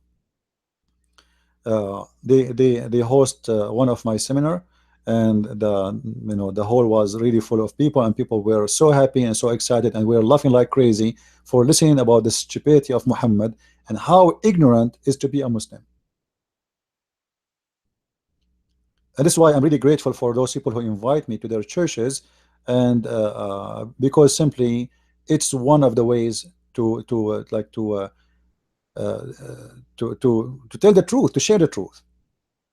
And opening doors for the truth is a blessing from the Lord. You know, this is why it's a duty for us to really share. Like, you know, here we go, Saturday morning for me. Instead of my refrigerator is still empty, by the way. I have no food because I came right away. I opened my chat room and etc. Like, I do not even sleep few hours. Until now, I have no food in my refrigerator. But I have a passionate. I believe what I am doing is more important than anything else. And this is why I appreciate people like those guys who they are wonderful people who opened their doors for me, and actually they are inviting me to go back again. You know, they want me to come back as soon as they establish more seminars to do, and I will go. Absolutely, I will go. And the top of that, actually, we discussed with them uh, that we are thinking about establishing a training center to train the Christians about how to refute the cults in Islam. And this is my idea, and my idea will be an idea as long nobody support it, right? Do I agree? Those guys, they took my idea very serious, and they are working in that right now as we are speaking. This is why I say they are very great people. I'm very grateful for them, and I'm very happy to meet them. And I encourage all of you to invite me to your church so we can do the good work for the sake of the Lord. And trust me, I take no money for what I do. I take no money for what I do. All right? Just invite me and let me do what I am good to do. I believe the Lord, he made a special character of me to do something. Somehow I am born to do this. Uh, uh, it's really beautiful to see how Muslims leave Islam after they listening to my videos, and it's so beautiful more even when you see a Christian who was thinking to convert to Islam saying to me, thank you, I was thinking to convert to Islam. The Muslims almost they fooled me, and I was going to convert. I remember a Christian girl, she is 17 years old. She told me, you know, I never know her, I never met her before. She said, if not you, I will be a Muslim by now. She saw a lot of videos made by Muslim trying to fool people about Quran and science and etc. And she was really driven by those videos, and she want to convert. And then she watched one of my videos, and she started watching more and more and more. And then she come to the conclusion that this is nothing but a garbage religion. It is nothing but evil made cult by the devil himself. This is why what we do is very important. I was so happy once I saw in YouTube a child, you know, I click at his profile. He's not even, you know, not even 9 years old. He was saying to a Muslim, he said to him in the text, you worship a man, you worship a leg. I was so happy to see that. Christians now they have answers. How you worship a leg? You make fun of the Christian for worshiping a man, but yet you worship a leg?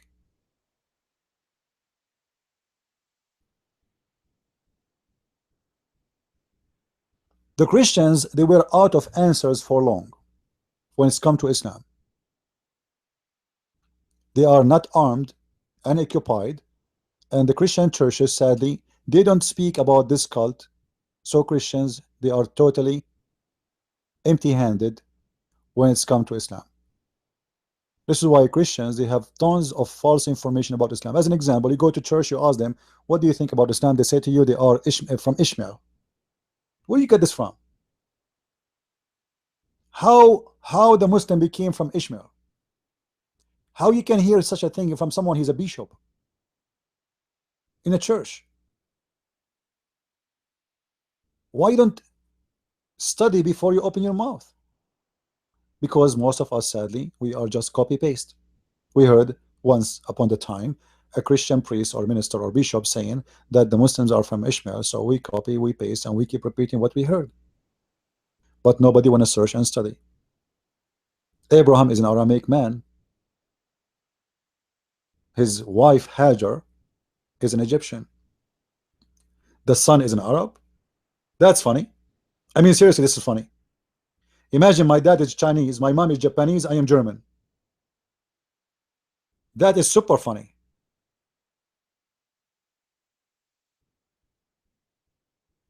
So we have a problem of education, ignorance. The Bible says, my people destroyed because of their ignorance, not because of God. It's their ignorance who cause them to be destroyed. The more ignorance you swim in, the more you are an easy target for the devil. He fool you easy. Jesus, he encouraged us to read the books. He said, read the books, search the books. Find the truth, and the truth will set you free. So you see, Jesus is totally the opposite of Islam, because he asked you, he encouraged you to search the books. Islam says in chapter 5 verse 101, ask not questions. Jesus is asking you to ask him. He's asking you to question. He's asking you to know. He's asking you to find out the truth, and the truth will set you free. He don't want you to be blind. Jesus is not a person who wants us to be blind. He wants us people to know and to believe based on the truth, not based on blindness. You know, when Jesus, he said, bless those who did not believe and did not see, he's not talking about seeing the truth. He's talking about seeing miracles. Somebody believe in Jesus without seeing a miracle, even though Jesus, he did a lot of them. But Jesus, he wants you to see the truth. He wants you to investigate the truth. He wants you to know. He wants you to ask why Jesus is God, how he can be God, where he's coming from, what the purpose of Jesus, who is he, what he can do for me. Ask the questions. Christianity does not fear questions. Questions actually make us stronger, better believers.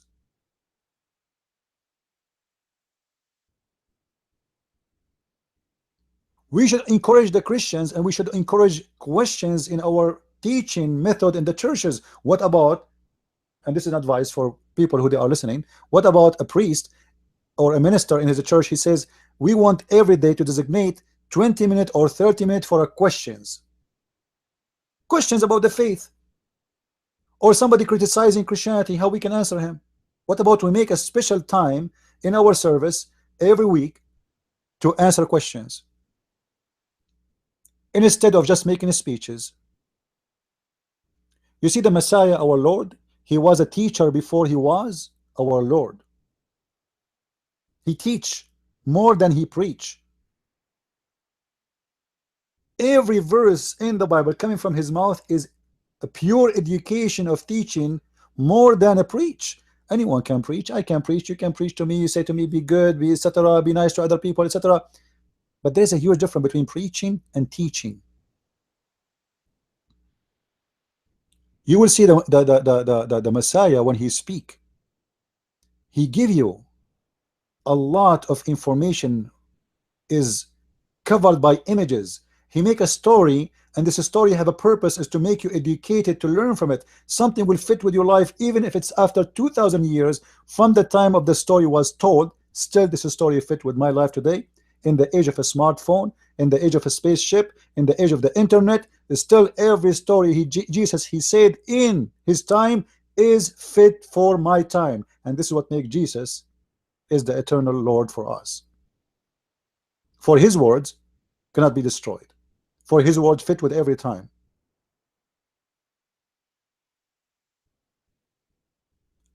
Not like the stupid Quran, who teach you fiction stories, stupid stories, that women, she have half a brain,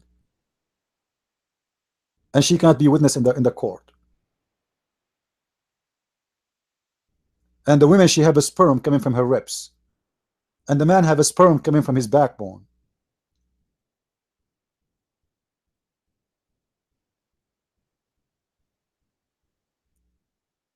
This is religion of stupidity, and the more you believe in it, the more you are a fool.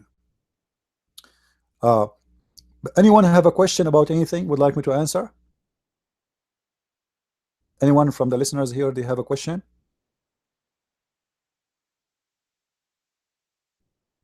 Feel free, please, if you have a question.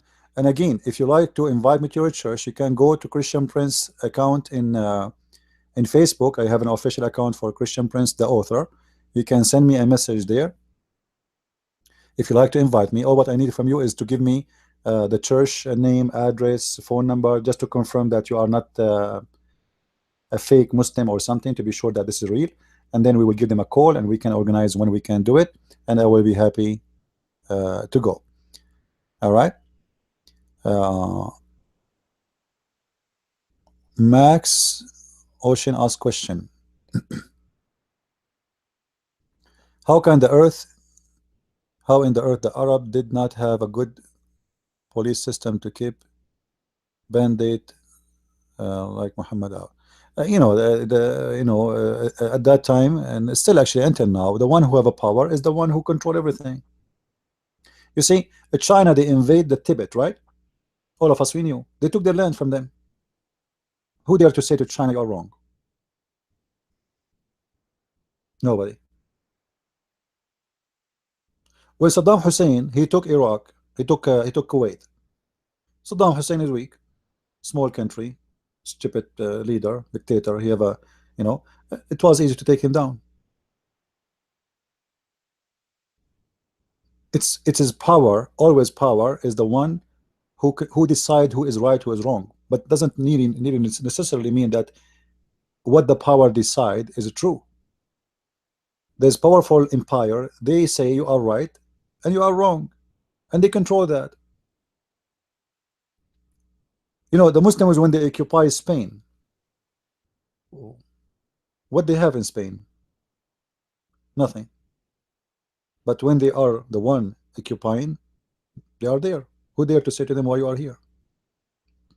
The Muslims occupy Constantinople. Half of Europe right now is called Turkey. Have you ever heard any European leader saying to the Turkish, get out? They forget about it. That's it.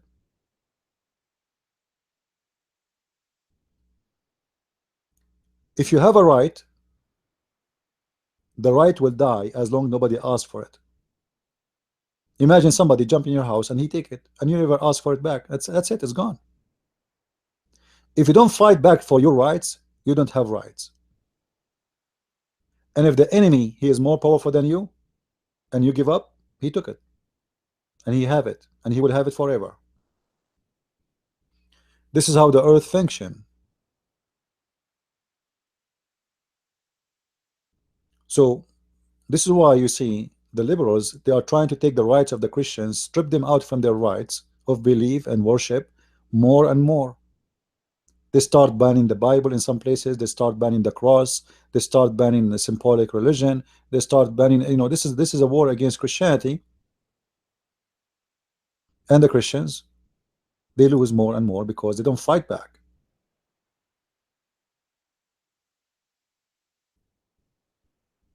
The second you don't fight back, you are no one.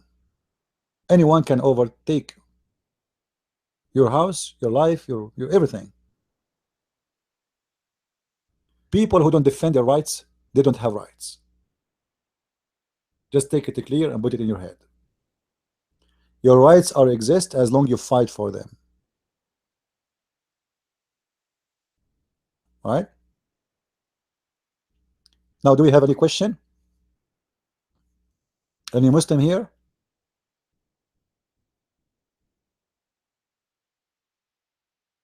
Any Abdul?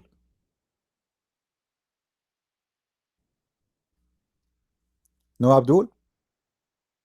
I mean, seriously, there's 50, 60 people watching and there's not even one Abdul here. What's happening here?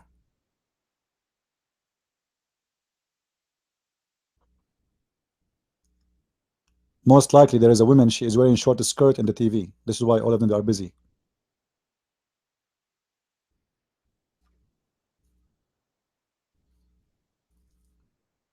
So I would like to see more people. They inviting us to the churches, and I'm waiting really for you to say, guys, I want to come over, and I will be happy to be there.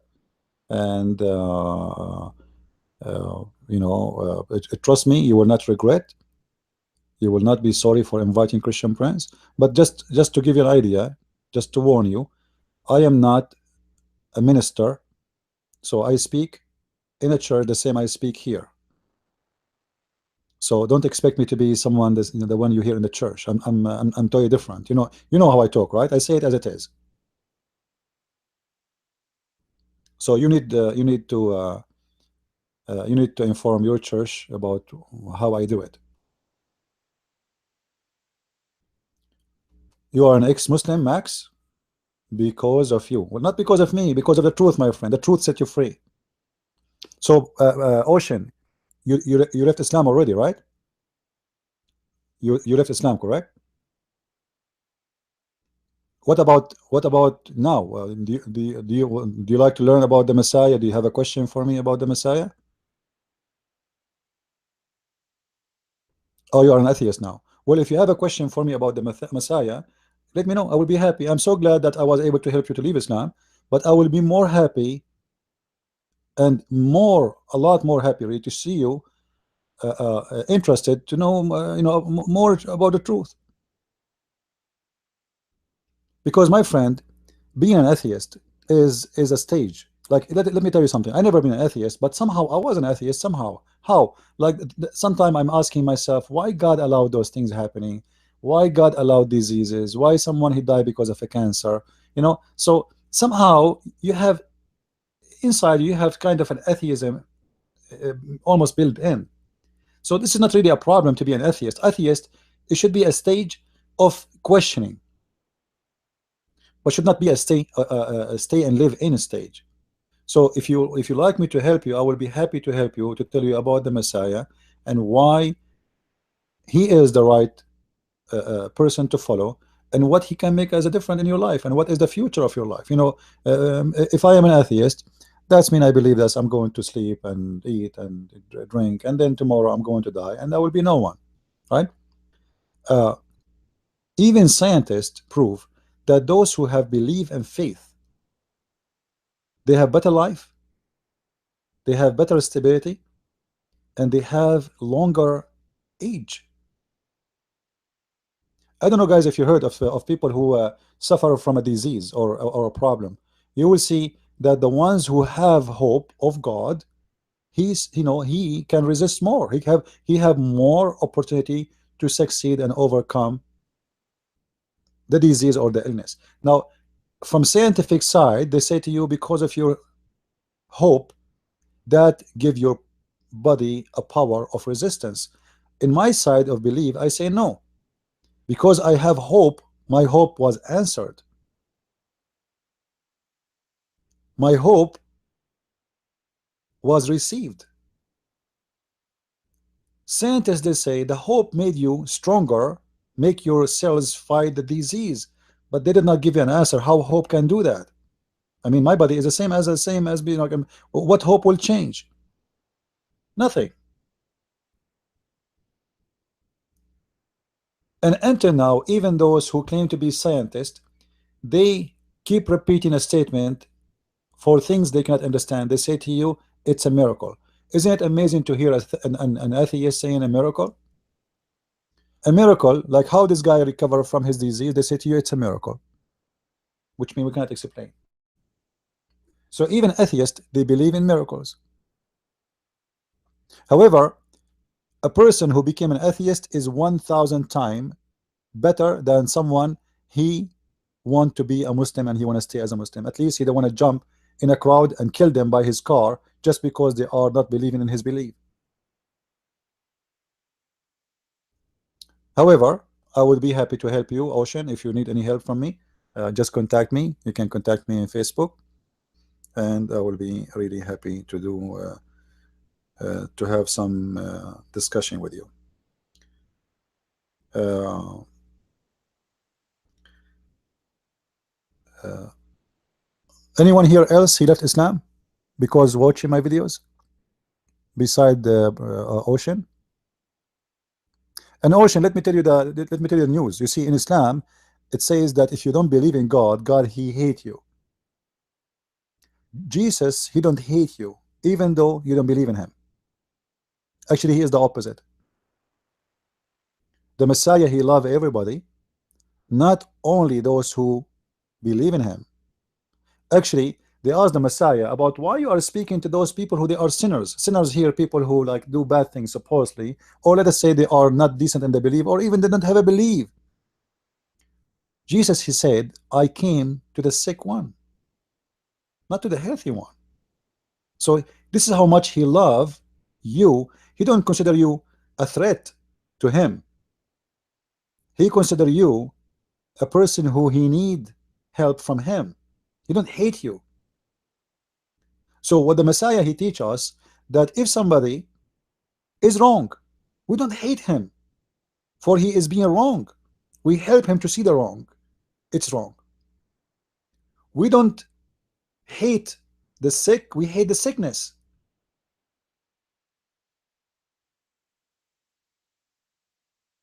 Uh, so this is why Ocean, if you read the, I advise you try to read the New Testament and read especially the speeches of the Messiah, and try to understand it in a, let us say, maybe you're a person who like philosophy, all right? Try to imagine Jesus, and this is how I understand the Bible, by the way. This is the best way to live with the Messiah in his time.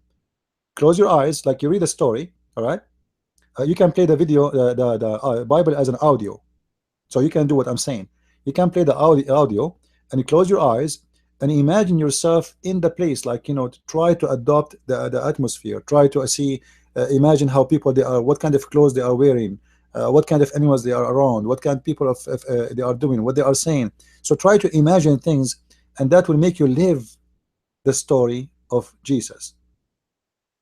And then try to understand what the Messiah he's trying really to accomplish, and what the benefit of listening to him. Consider yourself listening to a story of ancient book. I'm not asking you to become a believer after listening to it right away, because this is a choice you make, not me. But listen to it as, let us say, a philosopher is trying to teach you something, because the Messiah is an amazing, endless wisdom, and the more you read it, the more you love it. Actually, the same chapter, like if you go to the book of Matthew or the book of John or anything, choose any speech of the Messiah and read it today. You think you're done, right? Come tomorrow and read it again. You will find that you'll find something in you, even though it's the same exact text written 2,000 years ago. Because what is amazing about the Bible is that it fit with you today. It doesn't matter really the moment you are living in. It brings something to your life in the moment you are facing. It is not the story itself. This story is meant to be for you. And this is the secret of the Bible, that our Lord, as if he is making verses for each one of us for every day in our life. So anytime I need something, I find it when I open the Bible, and it's going to give me an answer which I am looking for.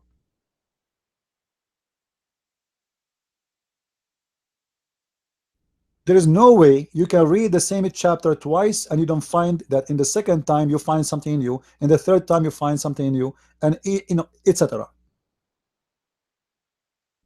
And the most wonderful, like one of the things I love about the Messiah, when he said, they asked him about heaven, he said, a woman, she was married to etc. person, who is going to have her in the heaven? This is how the Jewish mentality, they are the same as the Muslims. Who's going to have her?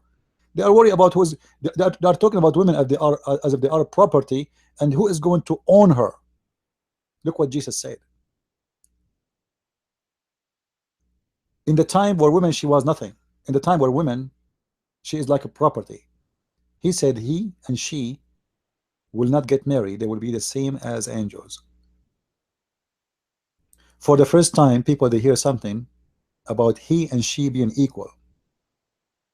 And he and she, they will not be slaves of sex. And he and she, they will not be slaves of needs. There's no marriage, there's no sex, there's no food, because simply Jesus is giving you the freedom. You see, many religions try to decorate heaven, or the idea of what it's called paradise, by trees and fruits, and you eat from here and you eat from there, etc. And like Islam, chicken and barbecue, and women, and they are naked, and naked boys. When you see how the Messiah described things, you will see that what he is talking about is beyond all of this, because this is a stupid idea to believe that heaven is about eating. How much you can eat, how much sex you want to have, how much of everything you want to have, and how we can describe happiness to something we taste in our tongue or in our brain. That's not really happiness. This is temporarily. What the Messiah he promised you, number one, is a freedom. You will be free of your needs. He and she, they will be the same as angels, which means you will not need anything. Another way, your happiness cannot be measured, for you are free.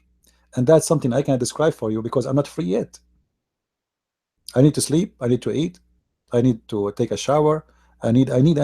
My life is endless needs until I die. And even when I die, I need to be buried. You know, even that is it's not over yet. Uh, uh, People, they prepare for their funeral long before the time they die because they are worried about their death, how it's going to be, what will happen, etc.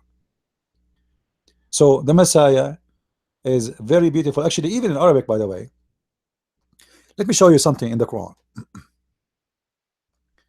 You see, in Arabic, you cannot add in the front of any name the letter L, Al-Masih.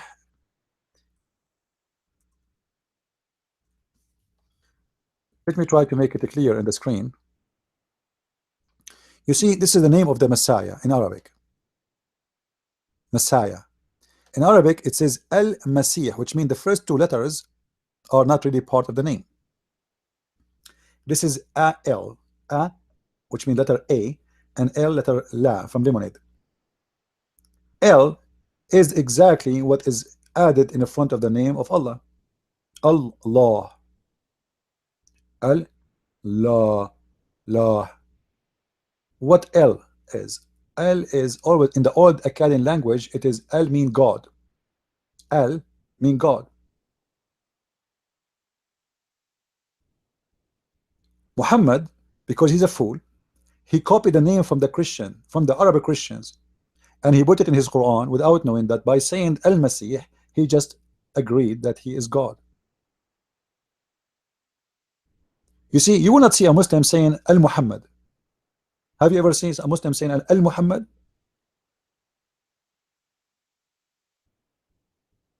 No. Why? You see, in English, when you say the house, what does that mean? You are speaking about specific house, correct? The house, the man. In Arabic, it's very close. The difference here is that this is about nobody can be called the unless he is unique. He's the only one. As an example, Al-Malik, the king. There's only one king in this country. There's no two kings. So Al-Masih is one Messiah. There's no two Messiah. And the world will never face another Messiah. But there's millions of people like Muhammad, who they are child molesters, etc. So Muhammad is just Muhammad. He is not Al-Muhammad. The Messiah in Arabic is Al-Masih, for there is only one person, he is the Messiah. And actually, if someone in the Middle East right now, he tried to call himself Al-Masih, they will kill him immediately. The Muslim themselves, they will kill him, you believe it?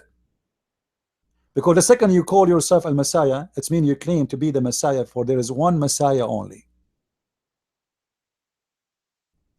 And that is very, very powerful. Even in the book of the devil, the Quran, even the Quran, by the ignorance of Muhammad, admit that the Messiah is the only one who his name is Al-Messiah, and there is no two. Right? And if you focus in the Quran more, you will see that the Messiah is a person who have no father, is a person who have no sin, is a person who spoke in the cradle, speaking wisdom, which means nobody taught him. Like you are born, how you can be born with wisdom?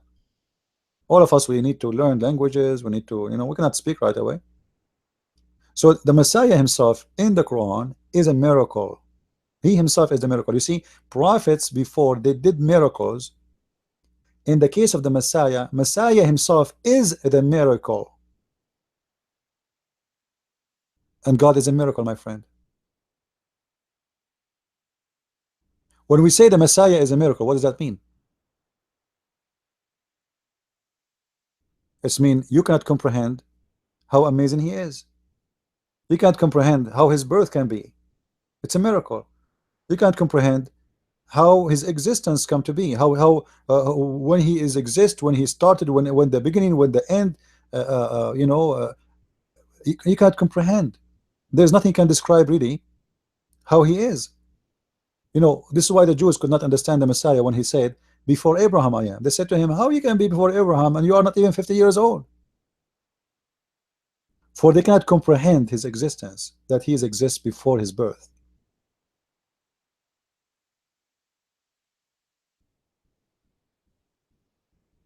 Someone saying, I thought Muhammad was illiterate. No, Muhammad was not illiterate.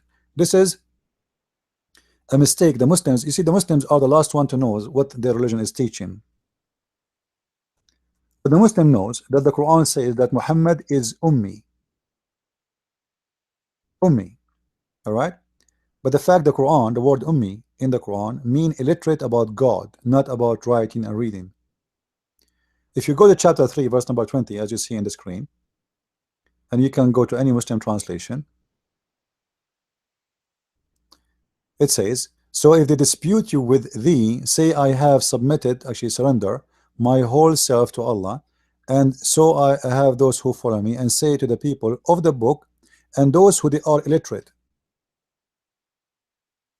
See, the Quran divide the people to two kind of people. People of the books, which mean people who receive books of God, they are not illiterate about God, and there's people who they are illiterate about God. So the Quran is speaking about illiteracy, which is illiteracy about God, not about writing and reading. But because the Muslims are ignorant, stupid, like the rest of their prophet, they did not understand what the Quran is saying, that this is about people who knows God and people who do not know God. So you are illiterate when you are a person who do not know the book, and the book mean the book of God. I hope I did answer you about that. And for sure I can show you tons of reference about that, you know, like in chapter 3 verse number 75. It's the same. It show you that the people, there is two kind of people of the book and people who they are illiterate. And people of the book, as the Muslims they accept, they are the Christians and the Jews. All right, now if you go to chapter 7 verse 157, it says those who follow the prophet, the illiterate. Illiterate in what? He is illiterate because he was not a believer. All right, the Quran confirmed that Muhammad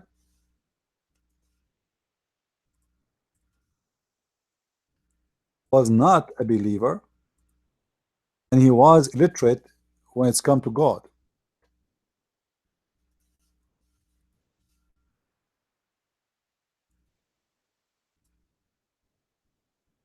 Uh,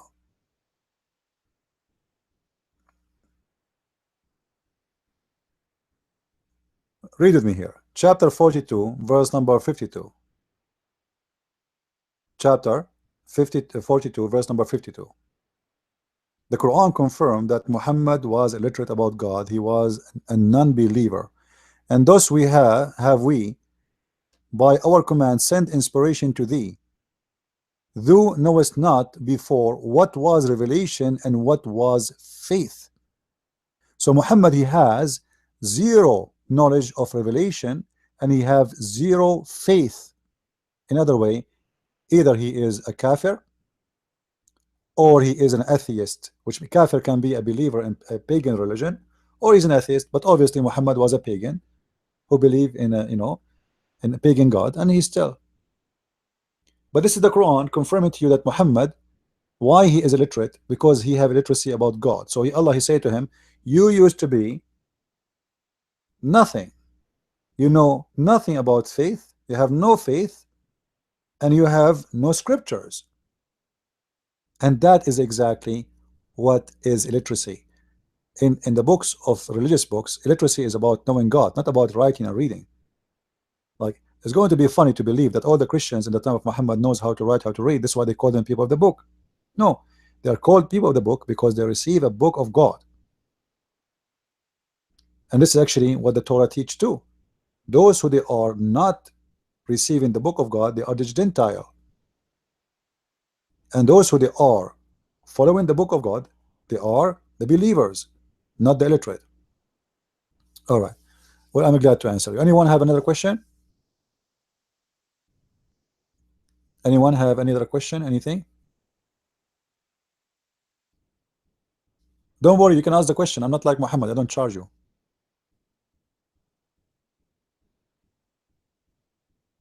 Like Muhammad in the Quran, he encouraged the Muslims to pay him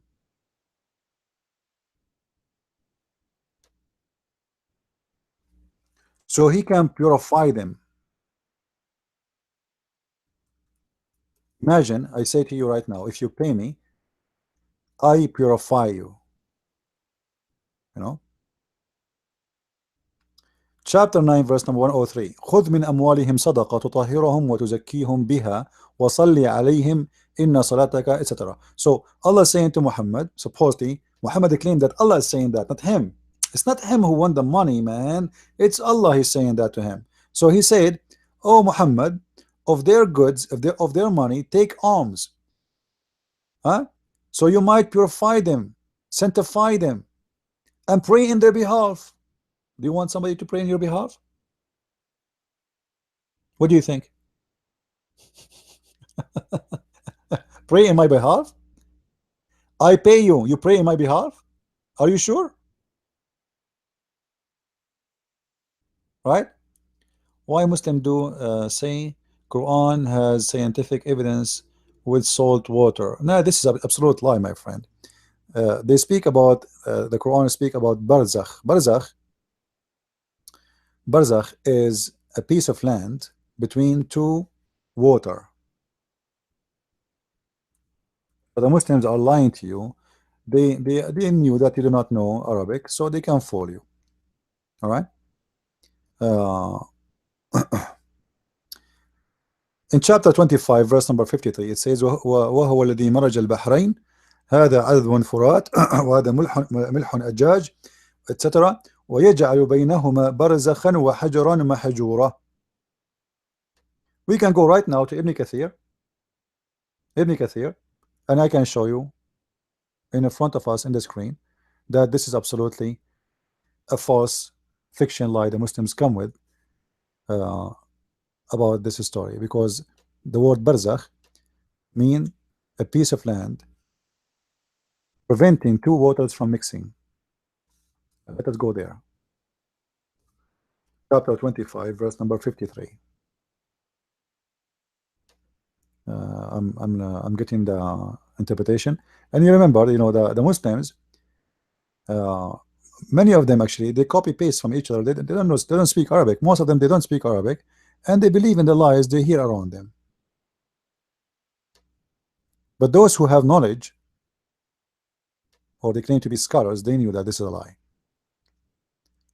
But as long as you are spreading a lie to promote Islam, they don't have a problem.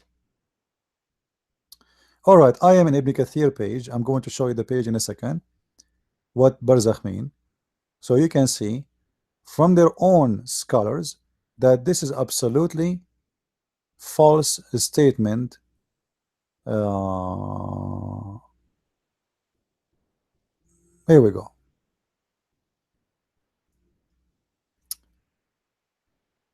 Let me open the link for you here.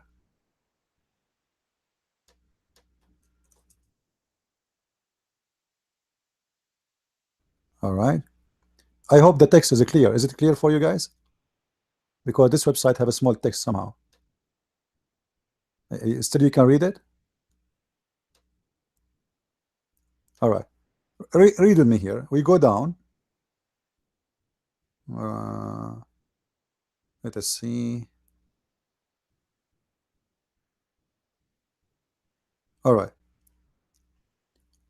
And a complete partition means a barrier to prevent one of them from reaching the other. So it's a barrier, prevent totally any reach out. And this is not the case of the fresh water and salty water. They mix. You know, it's stupid to believe that the fresh water and salty water don't mix. They mix. But because there is a current of water, like let's say there's a spring of water in the ocean, and more fresh water is coming, so in that spot is going to be fresh water always, but not because it's not mixing. This is a false. Imagine we put some we bring 2 cups of water, and one is very salty and one is very fresh, and we put them in one dish, and then we say they are not mixing. This is a stupid thing to say, right? So look what it says here. He has set, he has let loose the two seas meeting together. Between them is a barrier which none of them can transgress. Interpretation.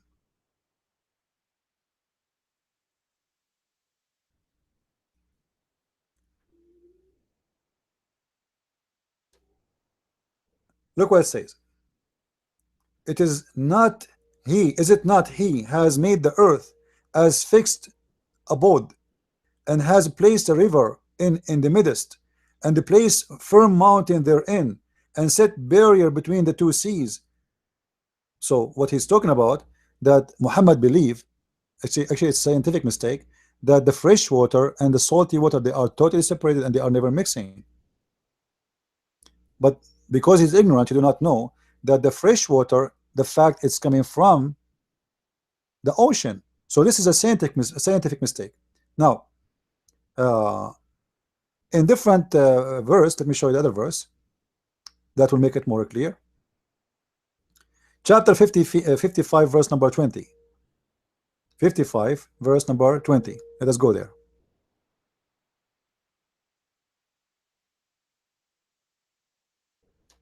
All right. We chose the verse. You see, this is how easy to expose Muslim lies, because we can just go and see the interpretation of the verse from their own scholars, and you see how easy it is to show Muslims the fabrication they are suffering from. Where is, here we go.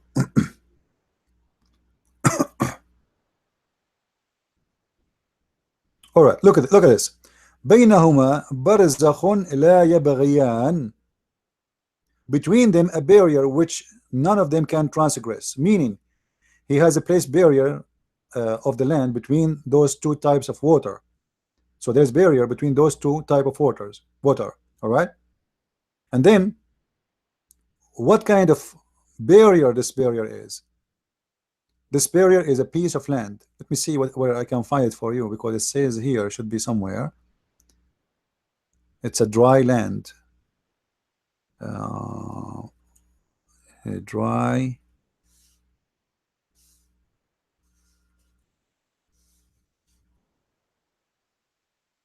where here we go. Do you see it, guys? Is it clear? He has placed a barrier of land between those two types of water.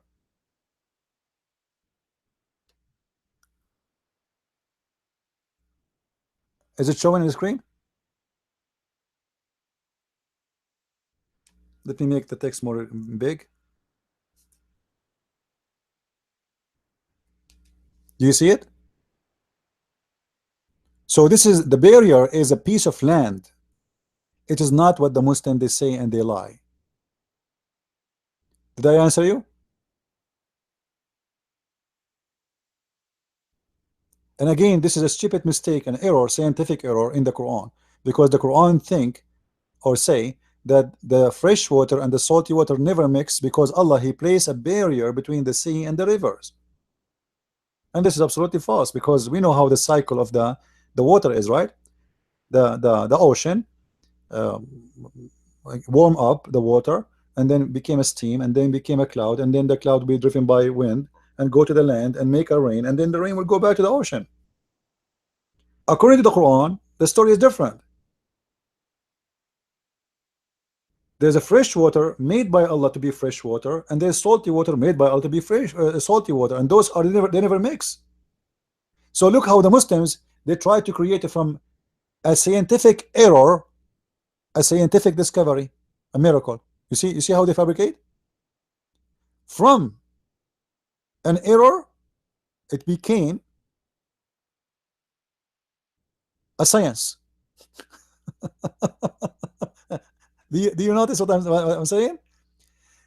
They switch it, they fabricate it from being an error, and suddenly it became a science. But this is an error. This is an absolute scientific error.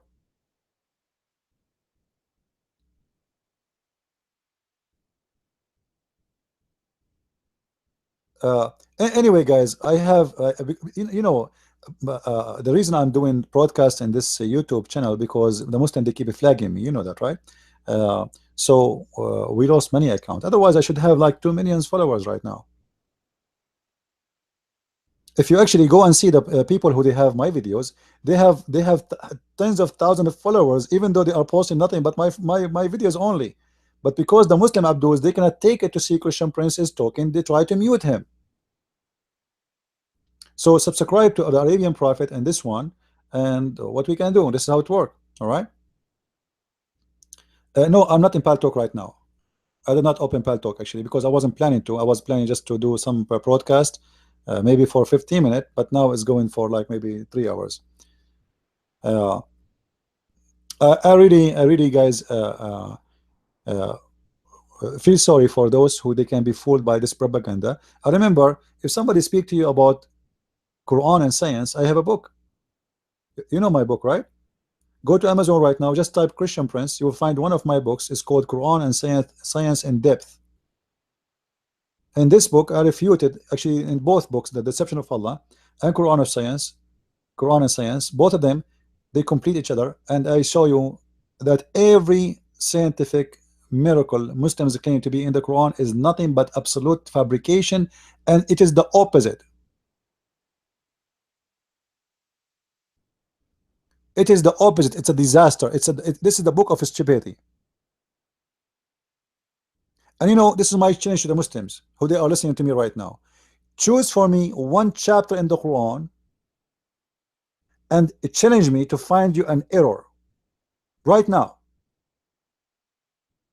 Make it so hard to the point I cannot find an error in that chapter. Choose the best of your chapters. A challenge.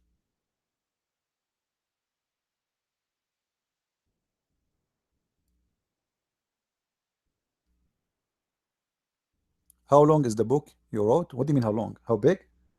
300 pages something, you know. No, my books is, like the Deception of Allah and Quran and Science in Depth. They should be supposed to be one book, but I divide them because it became so big. So both of them they will make more than 600 pages or almost 700 pages. You know, that's why I divide into two books. Do we have any Muslim here? Any Abdul? Actually, I am here to take a challenge. You see, there's a huge difference between someone he makes speeches and someone I do life challenge. You see, I do not need to prepare for a topic. As those Abdul, they say to you, choose a topic, choose a date, and the date after 3 months from now or 6 months from now, because they are terrified.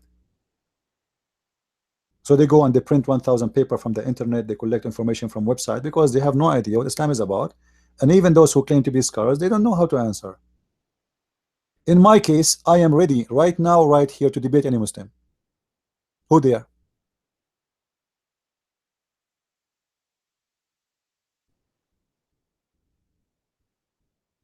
Any Muslim there? I do not need to prepare for a topic. I'm ready anytime.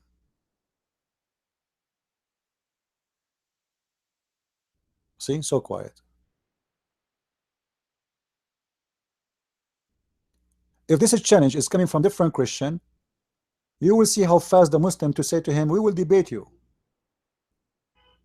They will fight over you actually. If you remember when I called the Dean show, you remember the Dean show? The Dean show, Yusuf State, he says, call if you have a questions. I called them. They hang up on me.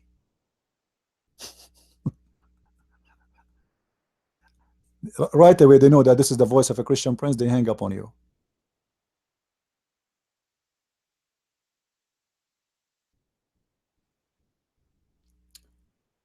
Uh, this is why the Muslims, they enjoy our ignorance when we are ignorant. Because our ignorance means they can have victory with their devil. We have knowledge, we can refute them easy, and we can show them how stupid the Quran. What it used to be a second ago, a miracle of science, it turned to be a mistake of science. And this is exactly what I do in my book. Go and get it and read it.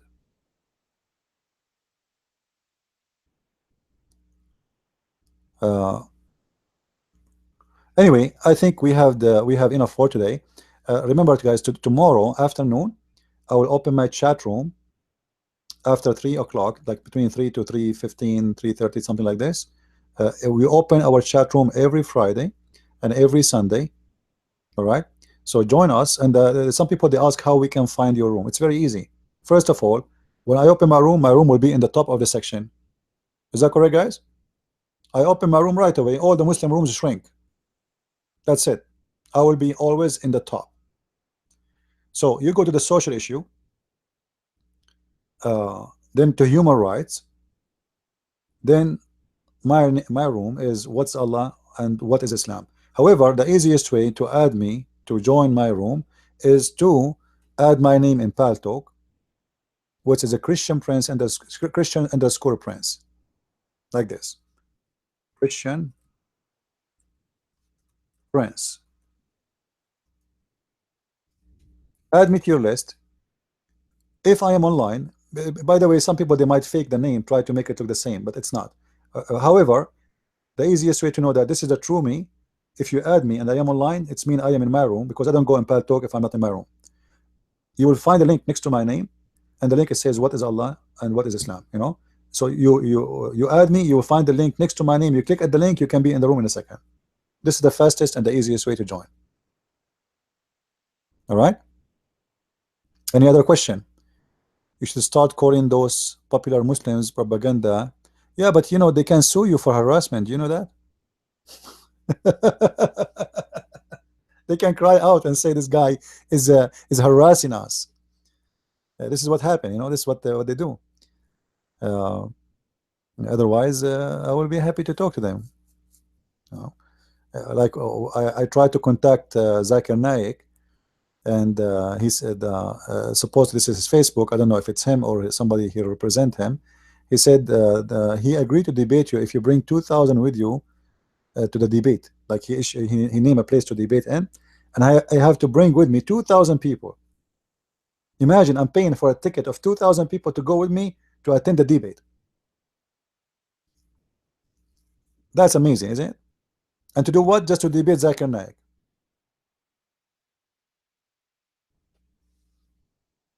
Well, Zakir Naik is an official stupid idiot. You know, this guy, he have no idea what Islam is about. You know, what the Muslim they like about him, that he memorize like verses and chapters and names, but the fact this guy is an official stupid idiot. This is the worst person to teach about Islam.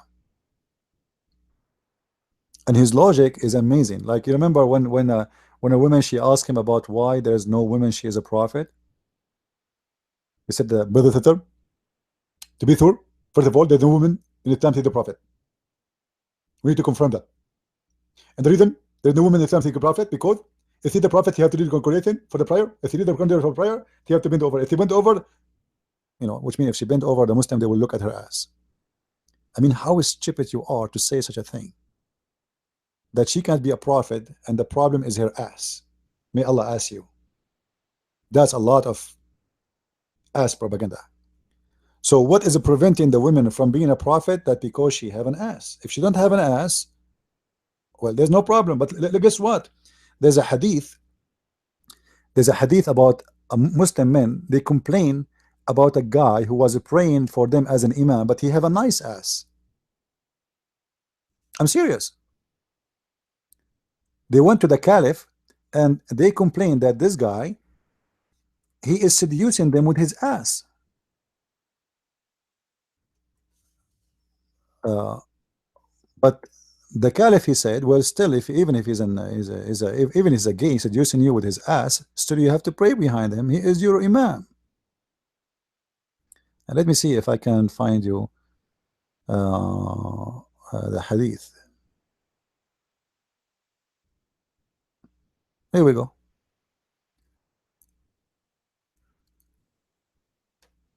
Um,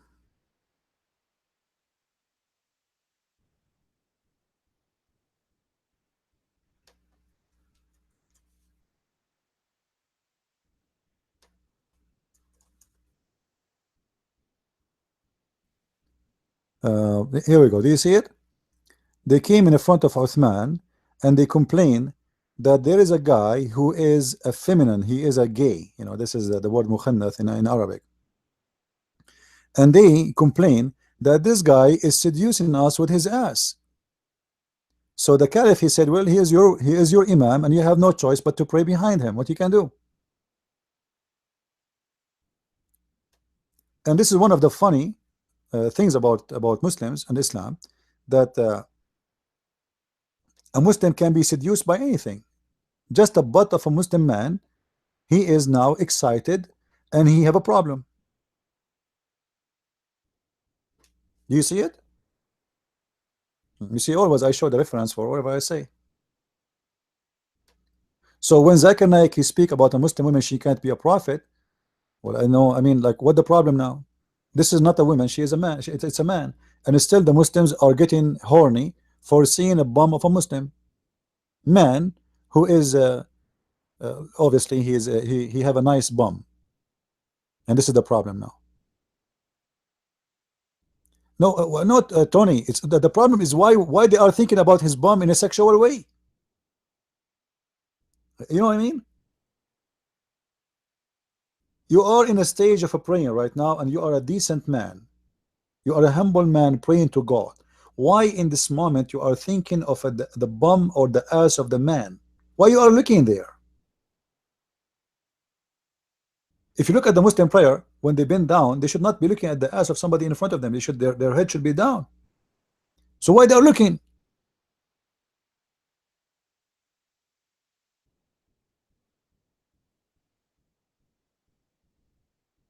One of the funny stories about the gays in Islam, people they come to Muhammad and they say to him, Prophet, every house have a gay.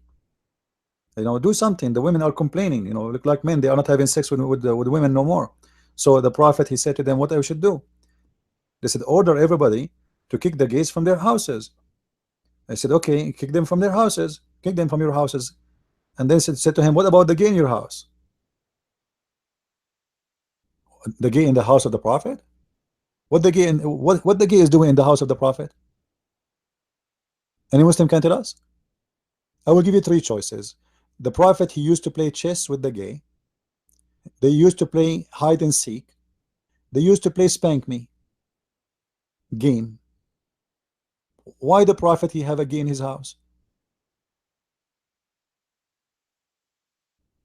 And actually the Prophet himself is a homo, you know, Muhammad, he put eyeliner 3 times a day. He never pisses standing. He wear his wife clothes. Actually he said, I never received Quran except in the clothes of Aisha. He never received Quran unless he wear the clothes of Aisha. Now have you ever heard of a prophet his God will not send him Quran unless he wear women clothes?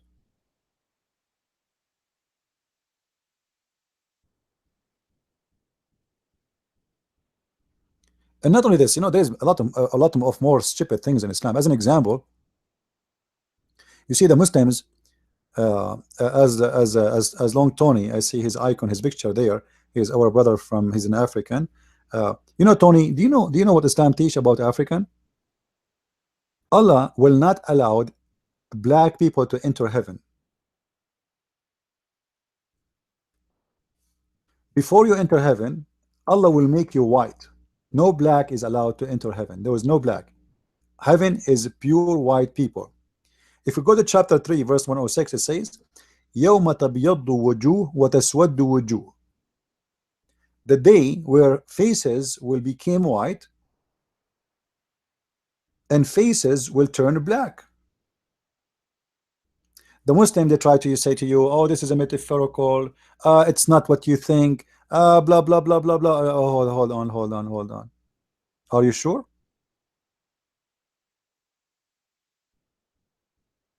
If we go to the chapter of An-Naml,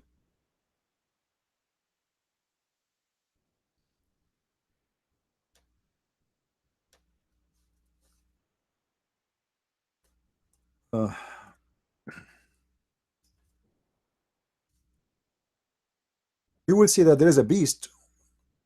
وإذ وقع القول عليهم أخرجنا لهم دابة من الأرض تكلمهم أن الناس كانوا بآياتنا لا يوقنون. So what the Quran is speaking about, chapter 27 verse number 82. It's talking about a beast will come down from the ground, and this beast is going to have, it's called a jassasa.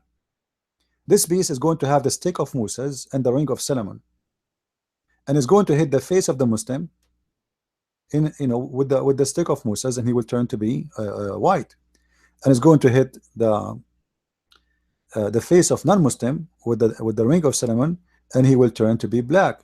So this is what the verse mean by saying يَوْمَ تَبْيَضُّ وُجُوهُ وَتَسْوَدُّ وُجُوهُ, the day where faces will turn black and faces will turn white. Now the Muslim, they will say to you, this is metaphorical, but if we go and read more, you will see the following. Let me go to Ibn Kathir. You see, we don't do what the Muslims do, like give fabricated answers and etc. We give reference and let the Muslim face the drama they have in their religion.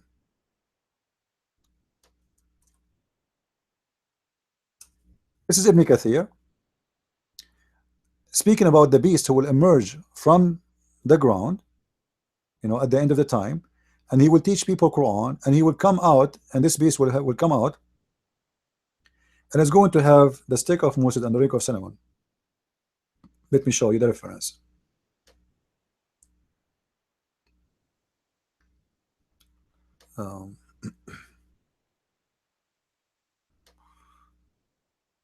Here we go.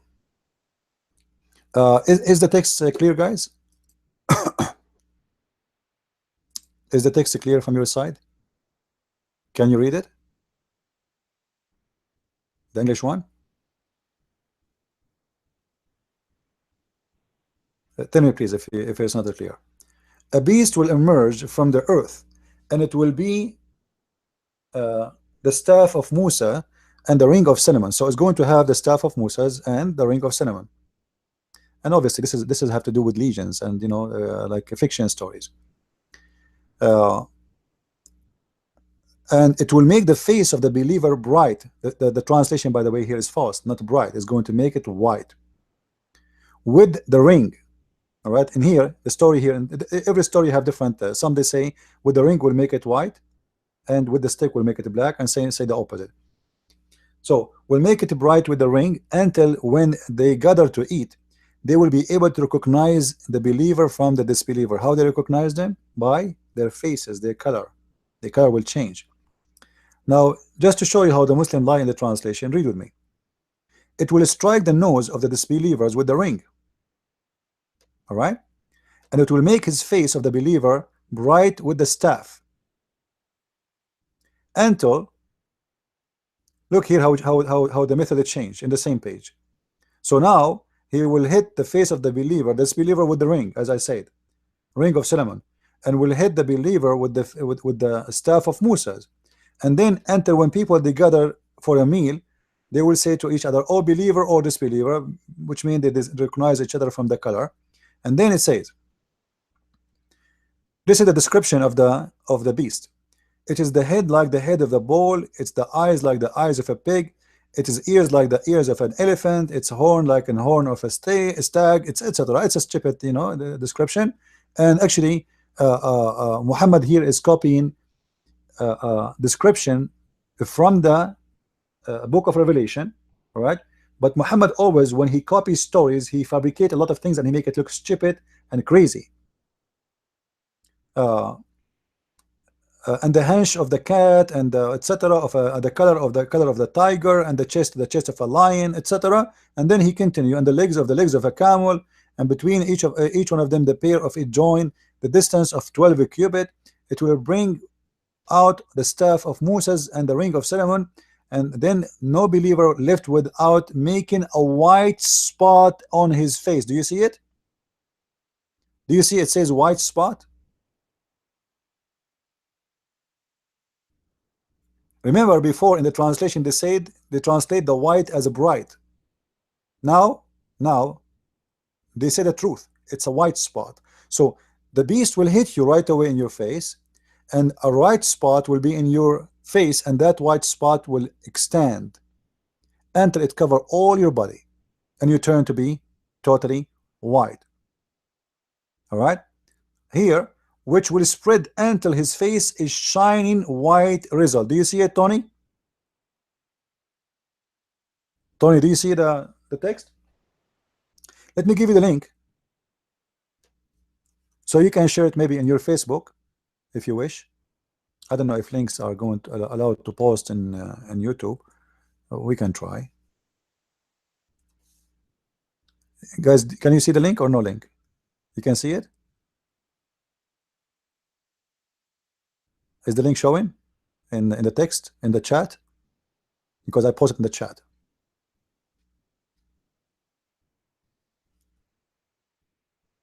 All right, that's good. That's good. So if you open it, you will see yourself. This is what it says. So what the Quran claiming that Allah in the judgment day, he will not accept black people to enter his heaven, even if they are Muslims. So what is the solution? He will make all the black Muslims white, because being a black is a penalty in Islam. It's a sin. You see, remember when Muhammad, he said the black stone used to be white like milk, and the sin of Bani Adam, the children of Adam, made it black. So what made the black stone black? The sin. So in the Islamic mythology, you are black because you are a sinner.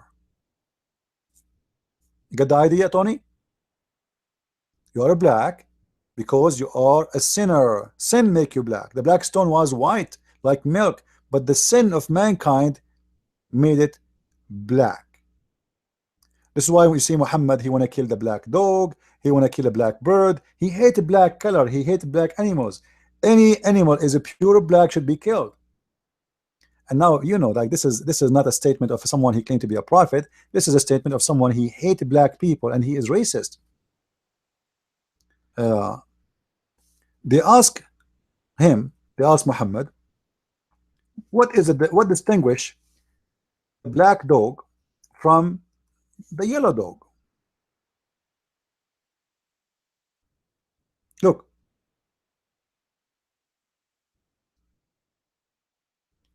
I said, oh Abu Dharr is one of the companions of Muhammad. What is the feature is there in a black dog which distinguish it from a red dog and a yellow dog? He said, O son of my brother, I asked the messenger of Allah as you asking me. He said, the black dog is the devil. Do you see it? Now we know that this is not true, and we know that the color of a dog have nothing to do with him being devil. So what Muhammad claimed, that you being a black is a sign of you being a relative of the devil. In the scenario of the dog, he is himself as the devil.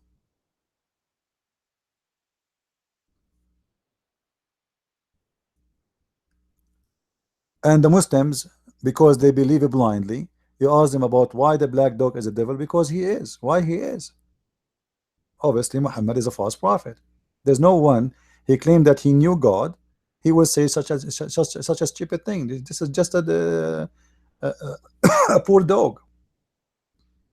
And look and look here, they are saying to him, what is the difference, excuse me, what is the difference between the black dog and the yellow dog, you know, or the red dog? All they are dogs.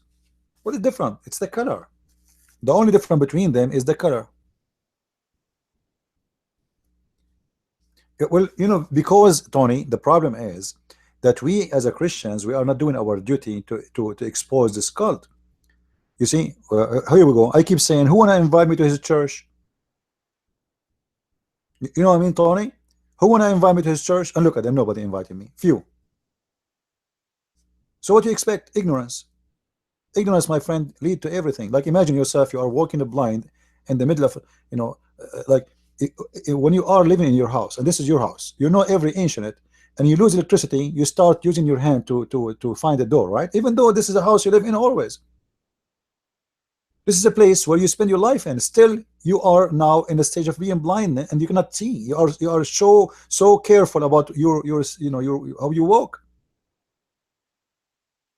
This is what the Muslims they use. They look for blind ones who have no idea what Islam is about. So they start saying to you, do you know what the Christian, the white man did to the black man? Do you know what the slavery? The fact Muhammad is a founder of slavery of the black people in Europe, because all the black slaves which is sold to Europe was captured by the Arab Muslims in North Africa and sold to the white man in Europe.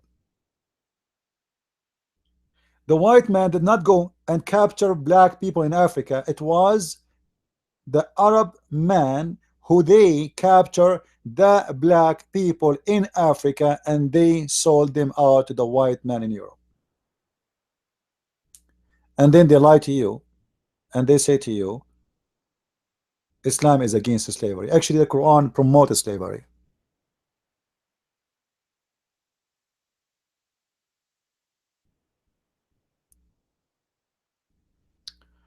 Oh, so you were trying to marry a Muslim, Tony? You know, uh, did you ask me the same question about this before? You asked me about it, right? Because I know many people, they ask me, I'm going to marry a Muslim, what do you think? And you know my answer, right? That is a no. That's the biggest mistake. A woman, she is marrying a Muslim, or a man marrying a Muslimah, that's the biggest mistake. Don't ever do that. You know, we have nothing to share. Even if you are an atheist, you will pay a high price for doing such a mistake.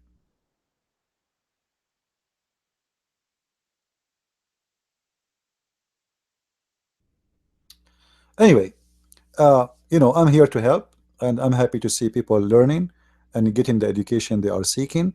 But I wish that we can do more and better, and more people they learn, and more people invite me to their churches, radio show, etc. And as long I do it for free, I mean, what you will lose? What is your lose? Christians, what are you waiting for? Are you afraid that your children, they will know that Islam is a cult? And actually, I encourage all of you to encourage your children, especially when they are getting like, youth, to listen to my videos and watching them, because you need to arm them in early age. So like, you have to give them the vaccine against the flu, because there's Muslims everywhere in schools, and they are very well trained. And your children's, they have no idea what Islam is about, because even the parents don't know. So imagine the children's.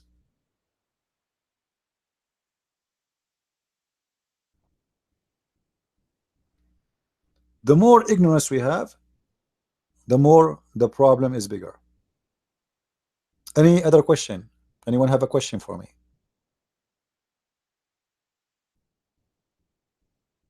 Anyone want to convert to Islam? I feel like converting to Islam today, because really, I want to have 80,000 women in my bedroom. I mean, think about it. 80,000 women. Wow. And all of them, they look the same. This is the most stupid promise ever. Imagine you have a wife, her name is Jenny, but instead of one, you have 80,000 Jenny, and all of them look like Jenny. So you say, Jenny, are you there? 80,000 women, they said, yes, we are here.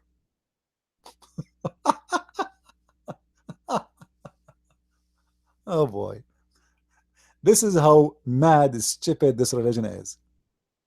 What the point of having such a number of women if they look the same? They have the same eyes, they have the same skin, the same height, and not only this, they say only one song. They don't talk. They know one song. They keep singing the song for you forever. It's like buying a Barbie from a Barbie store. You push the button, she said to you, hello, I love you. That's the promise of God. And one of the funny statement about Muhammad, that Allah, he spent 1,000 years to smooth the skin of each one of those women. And this is my question to the Muslims. Why it took Allah so long to smooth the women's skin to the point it's 1,000 years for each? Guys, right now Allah, he is in the shop. He is smoothing skin of women 1,000 years for each woman. I thought this is God. I thought the Muslim, they say if Allah wants something to happen, he say be, it's going to be. But yet it taken him 1,000 years to smooth the skin of a woman. Why? She is alligator? I mean, seriously, what kind of a skin she have? You never heard of a Vaseline? Buy some Nivea. 1,000 year. Don't you think this is too much, Muslims?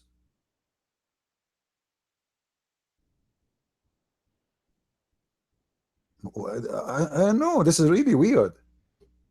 And then Muhammad, because he hate the black color, look how sick he is. He promised them that the women you will have in the heaven, uh, uh, you will see the marrow of their bones. I mean, how in the world a man he like to see the marrow of the bones of his wife?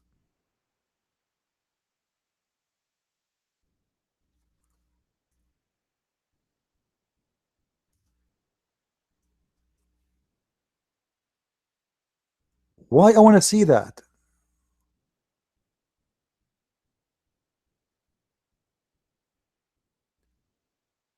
Look, I found the hadith in uh, in Arabic, but there's no translation for it. Oh, let me see this one. All right, this one will do.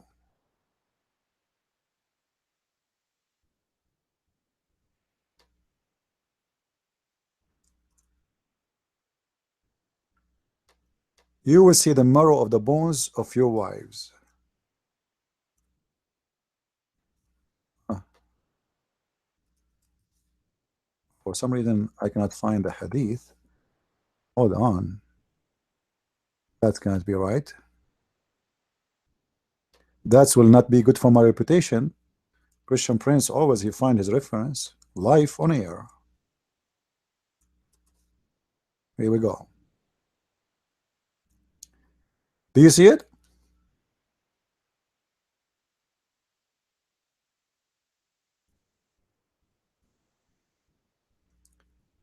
So those women, you will be very white, shining like a star, and every person would have two wives, and the marrow of their shank would be glimmer beneath the flesh. Do you see it? Here it says, every one of them he will have two wives, the marrow of the bones of the wife's legs will be seen through the flesh out of exclusive beauty. I mean, this is too much beauty, man. Any Abdul here want to explain to us how this can be beauty? Don't you think that this is really stupid to say to me, I'm going to see the marrow of the bones of my wives, and that you say to me this is beautiful?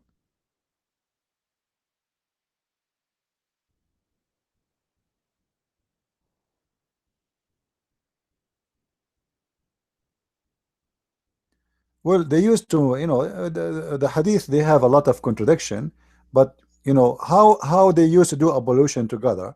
And the Quran says that if you touch women, excuse my language, and shit, you lost your ablution.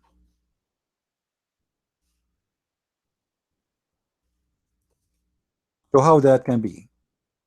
يا أيها الذين آمنوا لا تقربوا الصلاة وأنتم سكارى, etc., etc. And then the verse, chapter 4, verse number 43. And then, if you touch shit or women, you lost your ablution. Read it.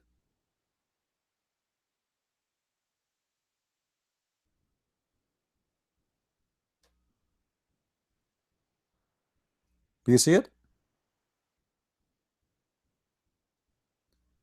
So if you touch women or poo-poo, you lost your ablution. So how they do ablution together?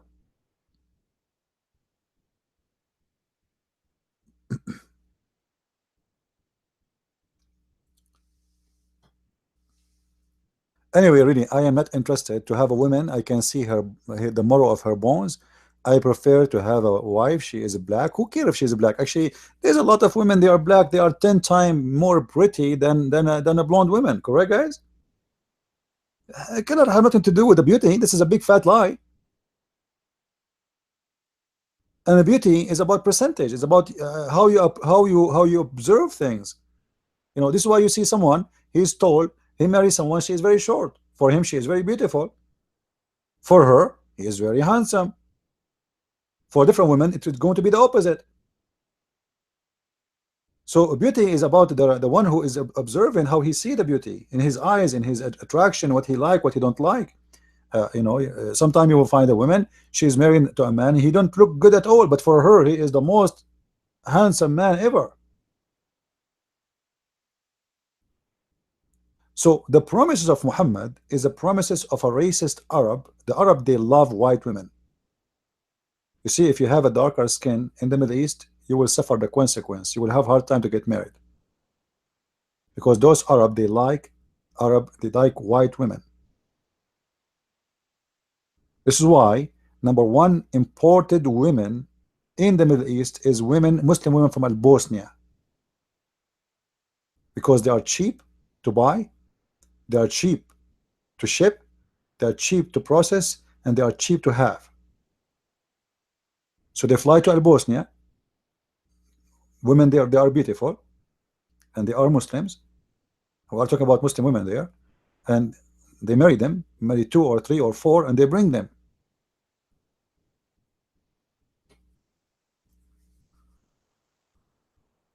This is a religion of the white man.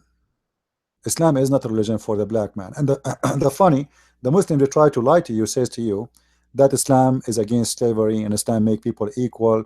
And they mentioned to you the sermon of the Prophet. The sermon of the Prophet says that there's no distinguish between a believer and between black and white. But there's no proof of that sermon at all. And the Quran is a proof that this is false. Because the Quran confirmed that Allah will make all people white when they enter heaven. And we show you the difference. And the black dog, and etc. So do we have any Muslim here? Guys, don't forget to subscribe. We have 2 accounts. We have we have a ChristianPrince account, and we have the other one, which is the Arabian Prophet. All right, both of them, they are my account. Feel free to subscribe, and feel free to post a comment after we finish the broadcast and share with your friends. Now I think we have enough for today. I hope. Did we have a good time? Was it good? Did we miss any question we did not answer? However, if we tomorrow we open our room between 3 to 3:30 p.m. is going to be in Paltalk, is going to be in YouTube at the same time, and we can continue with sharing knowledge and education with everybody. With this, I want to say thank you. May the Lord bless you all and keep you in good health and wealth. And as always, we say, Christ is Lord, Islam is false. I mean to that. And see you soon again. God bless.